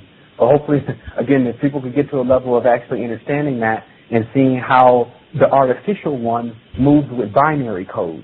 The artificial one is it works in these zeros and ones, yes or no, dip switches. And that's creating a heavy level of stagnancy, because it's like, what is your choice, Bush or Romney? Is that a choice? I just say Obama. I want Obama. Because again, it's just the same designer, and it's the same. Go ahead. Well, brother, we're winding down. Just take a minute or two, to let everybody know about your great show on live stream, brother, your website, and family. Wasn't he awesome? I'm already planning his next visit now. Whoever had a question and we weren't able to get to it, we deeply apologize. But Brother Sevan is going to be back shortly. I don't think I'm going to wait a month or a couple of weeks to bring him back. We need to bring Brother Sevan back as quickly as possible. Like next week, the week after, we'll have to talk about that. Sure, man. There's a well of it, so I definitely want to say thank you for hosting the call and the energy tonight. It was just amazing. Like, I did feel definitely a little bumpy road in the beginning, but, man, I want to really listen to the last part of that conversation and really absorb, just what was said. But on general, what we're actually doing now is, as I said, I've gotten so much into utilizing the pictures that go along with this. Today I was like, oh my goodness, because I had just went through a whole thing with another person, but just having to talk on the radio. But we're going to be definitely working with the Ton Network to get some content to you that is fully interactive. But as far as the information and the pictures and everything being compiled, we're getting our heads on that equipment now. So that'll allow us to get some stuff up that you can see a lot clearer. Excellent. I look forward to it. But please, let everybody know about your website and any other information you may wish to share with us, good brother. Okay, for sure. Well, we're at astroquest.com. That's kind of easier. Resistance 2010 is the other website address. But that's where you can log on. Of course, there's a plethora of knowledge there. There's books, there's recordings, there's everything available to you. And then so definitely you can enjoy that. And other than that, like I said, I want to send much respect to everyone out there that has, again, paved that way and made those bridges. And hopefully there was something that was gained out of the conversation today that was able to click with some type of catalysm within you. And but I just want to let everyone know I'm doing the best that I can, but I definitely know that my best is a lot. And that's how I just wish everyone will go at this, is with the will of really understanding exactly what we're dealing with here, so that the faster we can get to that comfort zone or that buffer that I keep saying is waiting to nourish us. Oh, yes. As a matter of fact, if Brother Sevan is available next week, we would like to bring you back for part 2. You know, oh, man, that would be awesome. Yes. As a matter of fact, we will discuss that tomorrow. We will set the date and time for that tomorrow because, brother, believe me, I can tell by your energy you have so much more to share. You know, it's just that time ran out on us. So, yes, this brother deserves another 3 hours and another 3 hours after that and another 3 hours after that. Man, thanks a lot, Curtis. Thank you so much, brother. Peace and blessings to you. I will be in touch with you tomorrow, and it was a pleasure, brother. Okay, no doubt, Wholeness. Thank you. I want to say thank you again to everyone for tuning in. Thank you, brother, for being here with us. Wholeness, peace. And we also want to thank you as well, beloved family, for taking time out of your busy schedules to be here with us this evening on Occult Science Radio. Tune in tomorrow evening at 9 p.m. Eastern Standard Time when we will have Jason Gregory, a master occultist, who will share some powerful information with us as well.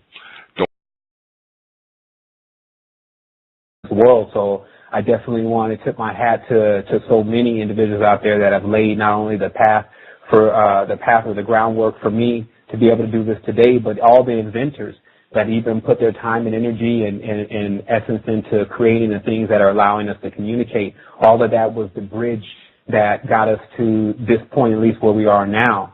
And so I definitely see, I want to say in the beginning of this entire conversation, to me, in my mind, all is self. Where we're at is in a stage of we're in between stages of full realization of that.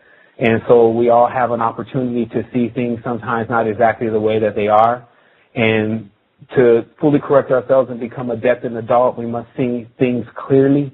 We have to get to a point where we remove all filters from our eyes so that we can behold the what they say was the image, but now we have to see it within ourselves as the real Most High. Like, I have to break down several words tonight, especially words like God.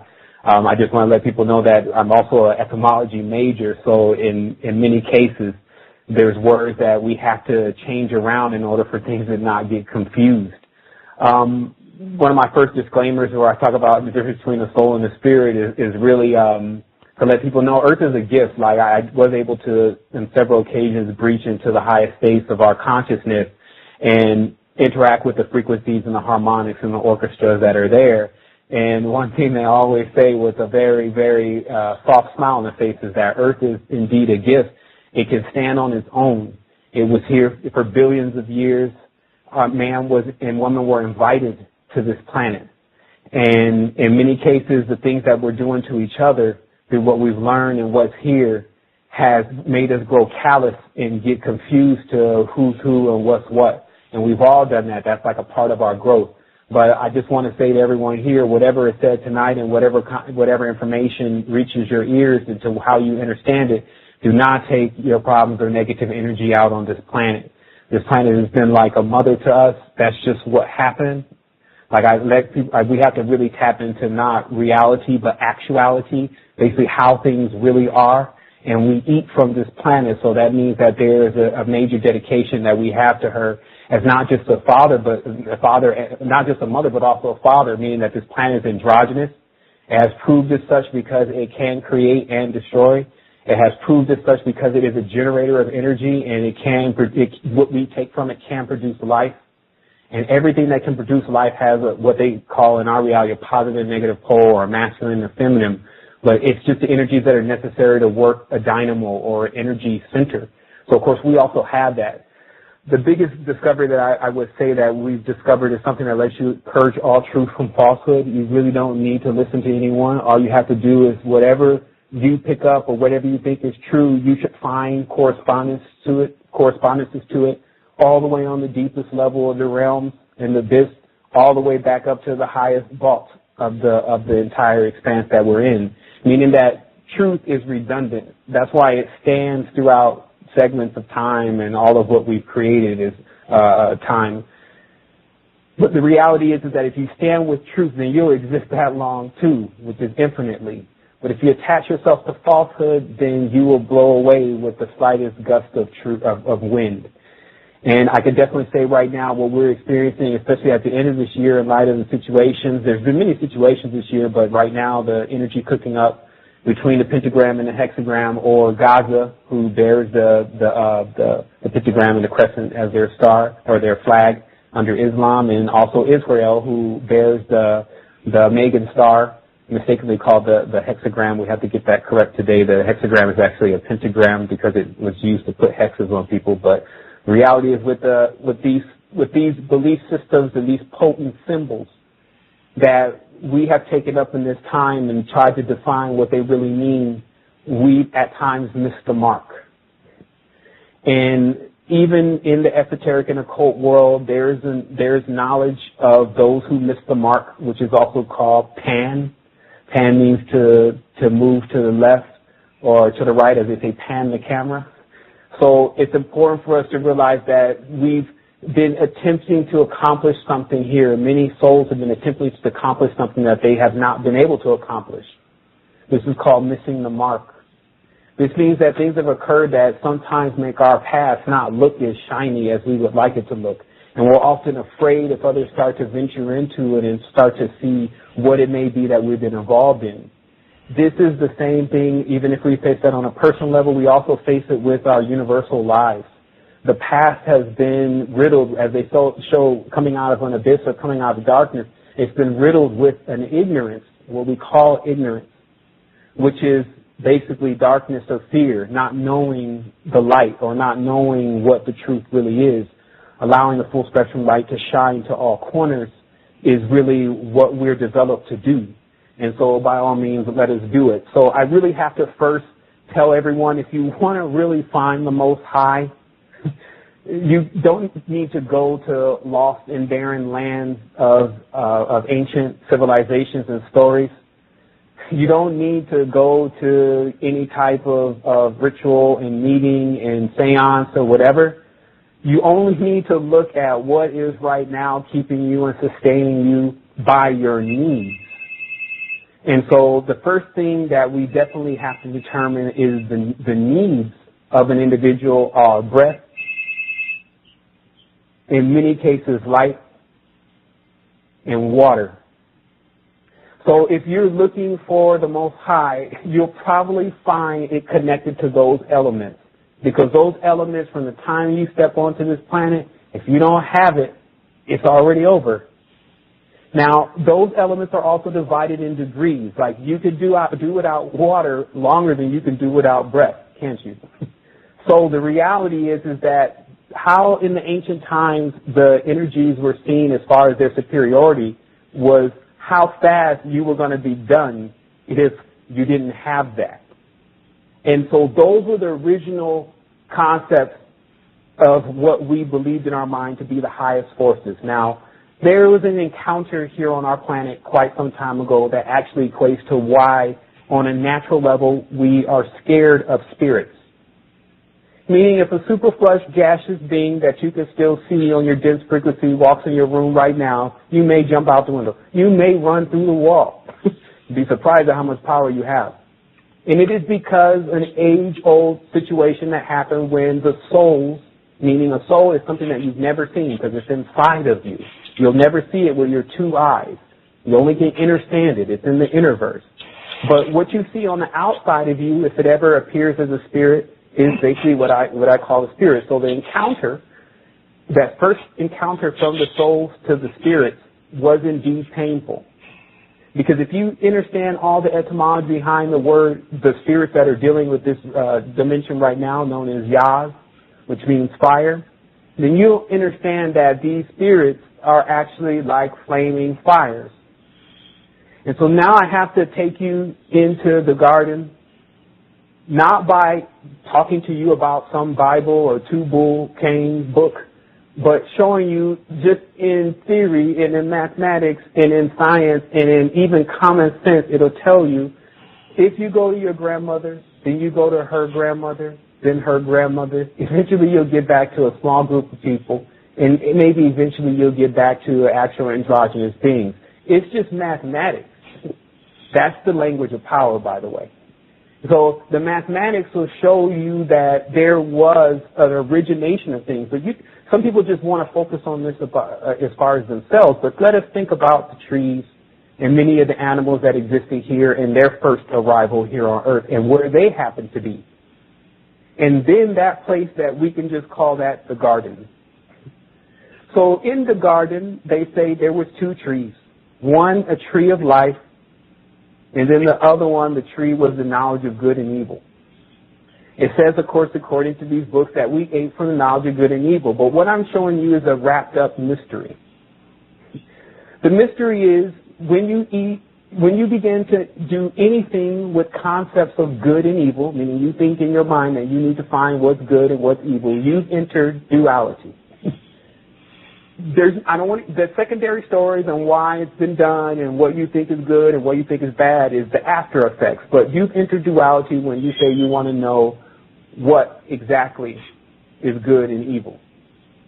So from there, we have to understand that the first breaking of our DNA, which was whole, began to occur when we wanted to know what was good and what was evil. Now, there are several symbols that are used in connection to what occurred next. In modern times, one of those symbols is an apple. Now, in occult literature, if you go and look at the books that are $40,000, $50,000, you'll find that the apple itself is an occult symbol for a pentagram. And the reason is when you cut an apple down the center, there's 5 seeds in there. So in the occult world, the pentagram is actually the apple. Now, it just so happens that if you're seeing certain symbols around the reality a lot, as a Time Lord, time traveler, or whatever these people keep saying they are, you would need to ask yourself, why do these certain symbols keep occurring? Why do you keep seeing pentagrams? Why do you keep seeing hexagrams? And what do they mean? Even if I was just to arrive to this planet, I would ask myself that question at a certain point because I would see it as a mark or a brand or a symbol everywhere, on the flags, on the clothes. Now, it's interesting because in history, especially to the American culture, when the origins of the pentagram is explained in school, it's said that a lady invented this flag, this star, but first she drew it with 4 points. And then, the government invented the flag and drew it with 4 points. But when this lady saw it, she drew it with 5 points, and then the government said, oh, that looks a lot better. And then from that point, they adopted this as the 5-pointed star on the flag. This is a story that they're given for the origins of a symbol that has been used since ancient times. So it means that obviously they're trying to hide something. So when you break down the mathematics, which we're not going to get too much into, but just to understand it directly, the pentagram is related to the art we know as Phi. Phi is an ancient Chinese tradition based upon combustion, meaning that just as you see with paper, rock, scissors, or fire beats water, and then water beats fire, and then wood beats water, and that same system of combustion or conflict is an ancient symbol, also known as the R sign, also known as the Ood sign, also known as the corner, but what we call today the pentagram. Now, this symbol is one of the most occult symbols across not only into this planetary system, but even across this immediate solar system, that the pentagram holds sway over multiple entities in this solar system.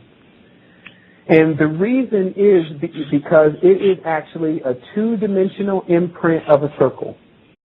Greetings, beloved family, and thank you all once again for being here with us this evening on Occult Science Radio. I am Curtis Davis, a.k.a. the Illuminated One, and tonight we have another brother in the house who is who can be classified as illuminated as well. This brother was on the show, about 3 years ago. And he claims, this very good friend of mine, and he claims back then that he wasn't ready. Could have fooled me, okay, because the information he shared with us that evening left the listeners buzzing for quite some time. And tonight we are in for a powerful, powerful show. This is a show that I know is going to get a lot of likes on Facebook, and it's going to get tweeted all over the place. Oh, man, I can't wait. You know, and for those of you who are unfamiliar with whom I'm referring to our beloved brother, James Evans Bomar III, more commonly known as Brother Sevan. He is the author of the Code to the Matrix and the developer of the Planetary Resistance website. I have placed a link that he wishes to share with us that has some images that you can follow along with as the brother drops his powerful science this evening. So this is going to be a powerful evening, beloved family. I mean, as you can see, Occult Science Radio is pulling out all the stops. Look at the guests that we've had recently. And it's not me doing this, family. It's you. Because you all inspire me. You all let me know who you want to hear. So I go out of my way to give it to you. So I'm going to start off by thanking our sponsor, TON, the Occult Network. That's www.theoccultnetwork.com. Come by, become a member, because on the Occult Network you will find information that is designed to unlock your consciousness. And feel free to become a TON Premium subscriber. Yes, we have a premium channel. And there you will find some of the most in-depth esoteric content that you won't find anywhere else on the internet. And you're definitely not going to find it in mainstream media. Also, when you come to the Occult Network, don't forget to click on the events link at the top. And there you will find information for the upcoming Free Your Mind Conference 2, slated for Philadelphia, Pennsylvania, April 25th, 26th, 27th, 2013. And I am going to be a featured speaker among the many powerful featured speakers that will be there. When you click on that link and you see who the speaker lineup is going to be, believe me, I have a feeling that you are going to get tickets ASAP, which I suggest because they're going quickly. So yes, visit our events link for the Free Your Mind Conference 2 coming up in Philadelphia, Pennsylvania, April 25th, 26th, 27th, 2013. You can also find the Occult Network on Facebook. Yes, we have a Facebook page, YouTube, and Twitter.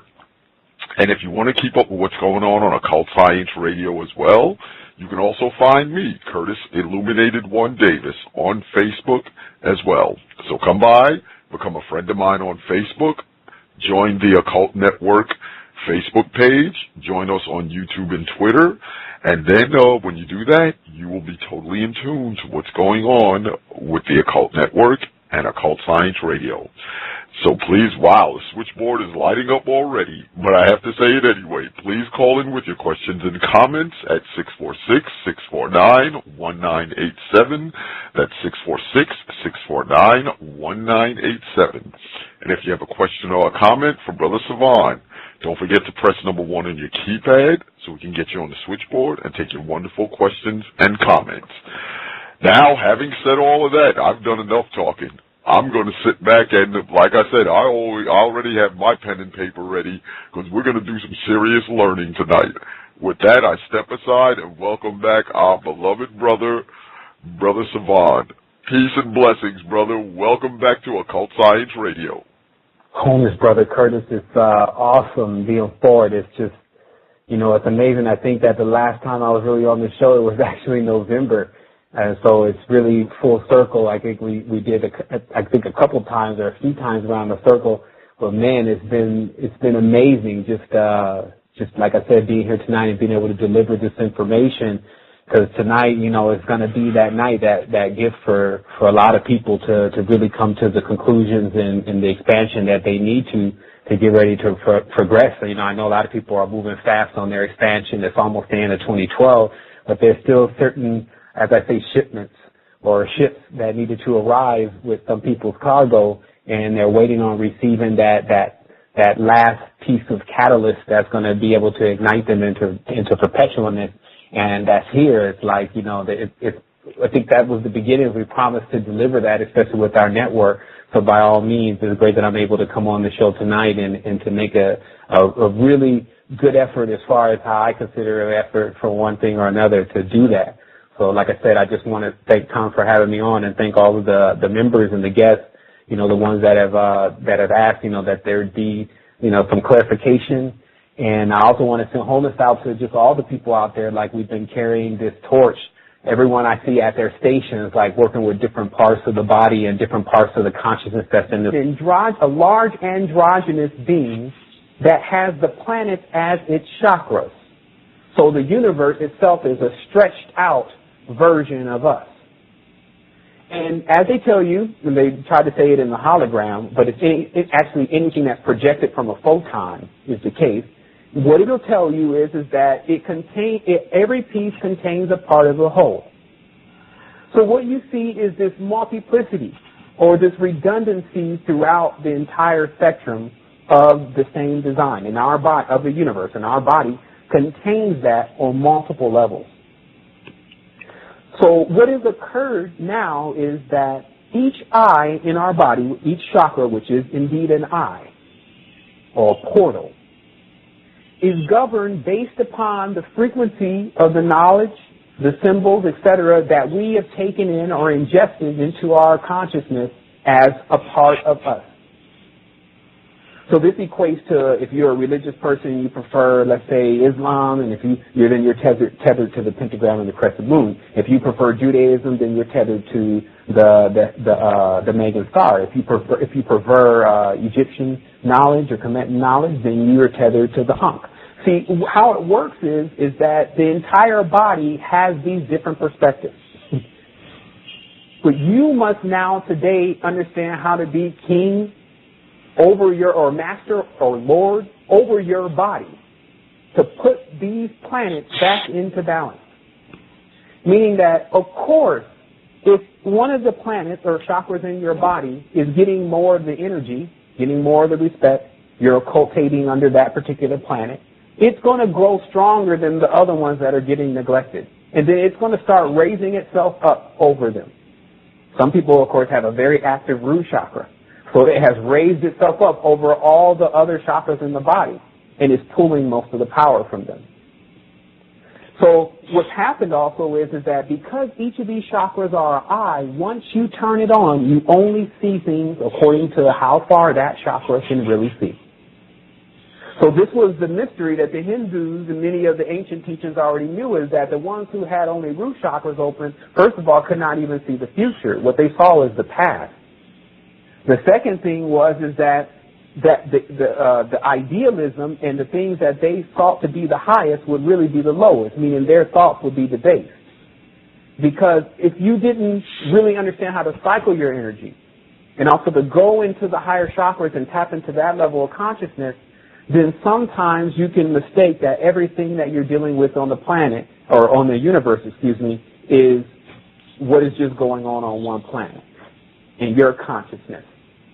Now, it's no mistake at all that we're here. I'll tell you the truth, there's a lot of knowledge that's being passed around that says these aliens created us. If you really look at the image in the drawings, what you'll see is that all they did was hybridize or tamper with what was also known as a tree, our lineage, our DNA. And in tampering with it, they broke it. So they're not originators, they're evolvers. You have to know the difference. What they're saying the Anunnaki birdmen did, which are really actually dogmen, Anu is still a dog. The cult is with Cain. Cain is from Canaan. These covenants is what we really have to look into, not to skip the subject here, but it is the subject. if we want to understand everything that's going on, we have to open up the covenants. We have to open up the arcs or the archives. And we have to see the symbolism that are on the arcs and the archives that will tell us all the information about all the pacts and all the different covenants that have been made with our planet. And one of those covenants is the covenant between the dog Sirius, Big Five. Also the other side of Venus.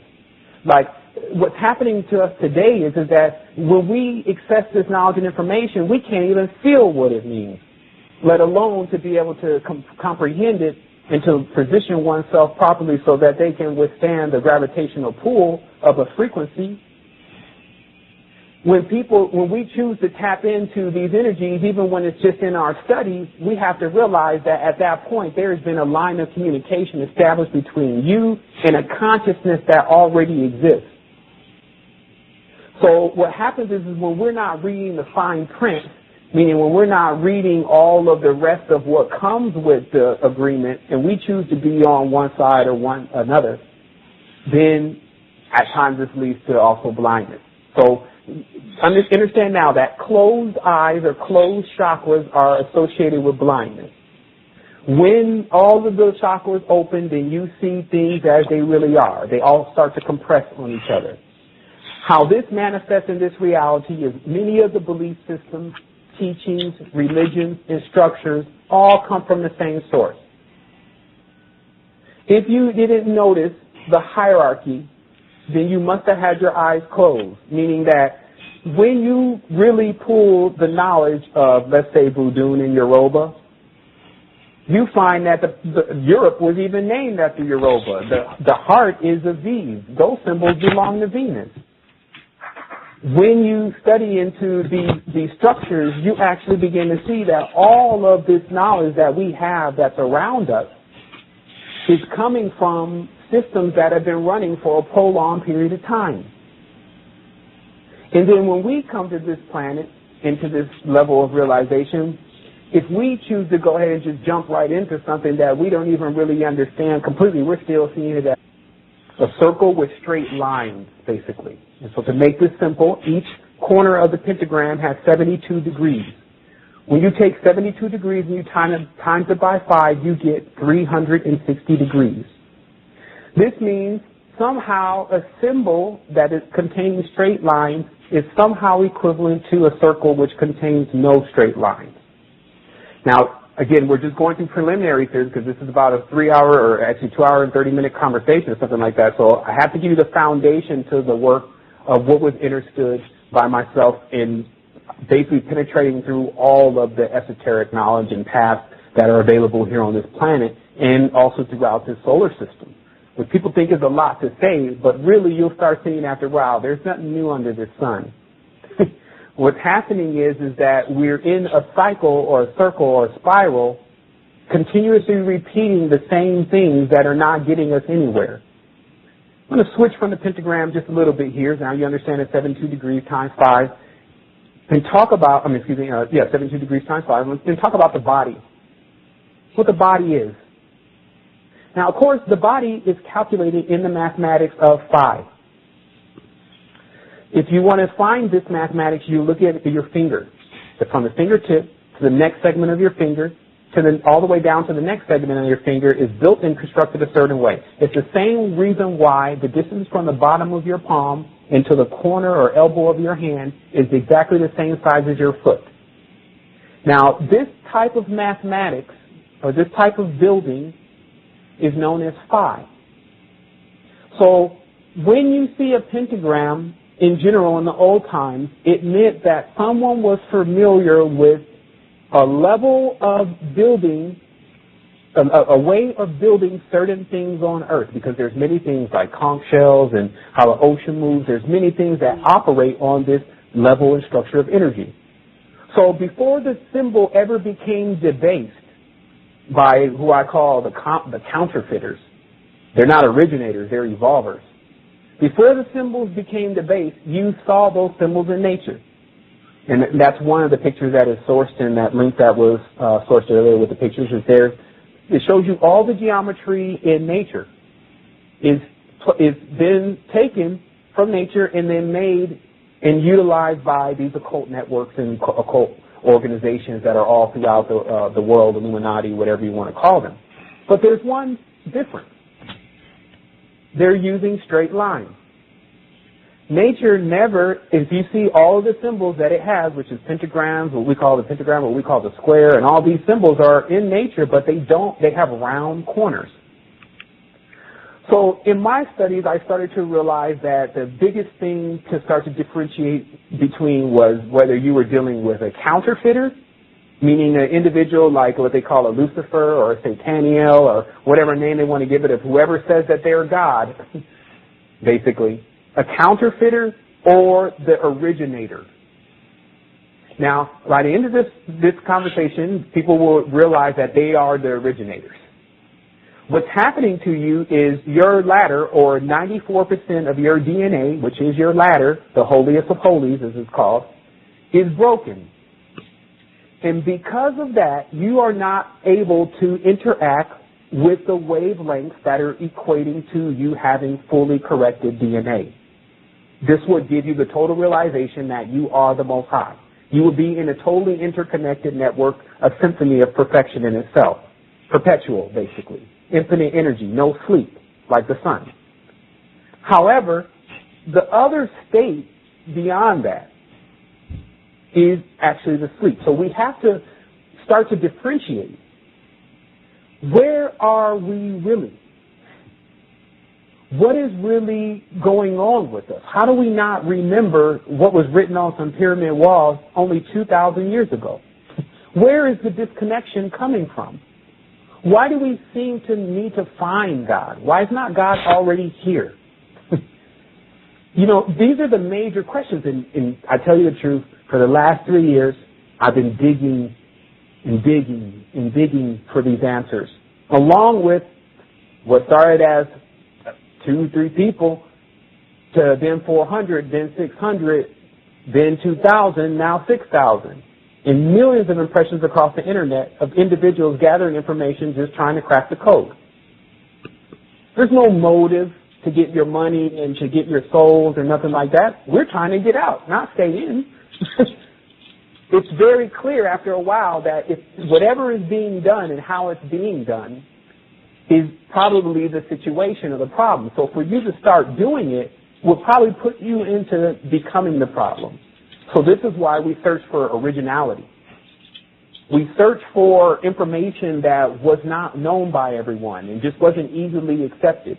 But we had something that allowed us to purge truth from falsehood, as I spoke earlier about, which is anything that is really the truth, you'll find it in multiple places, all the way above, all the way to the bottom, if you have something to be able to see it.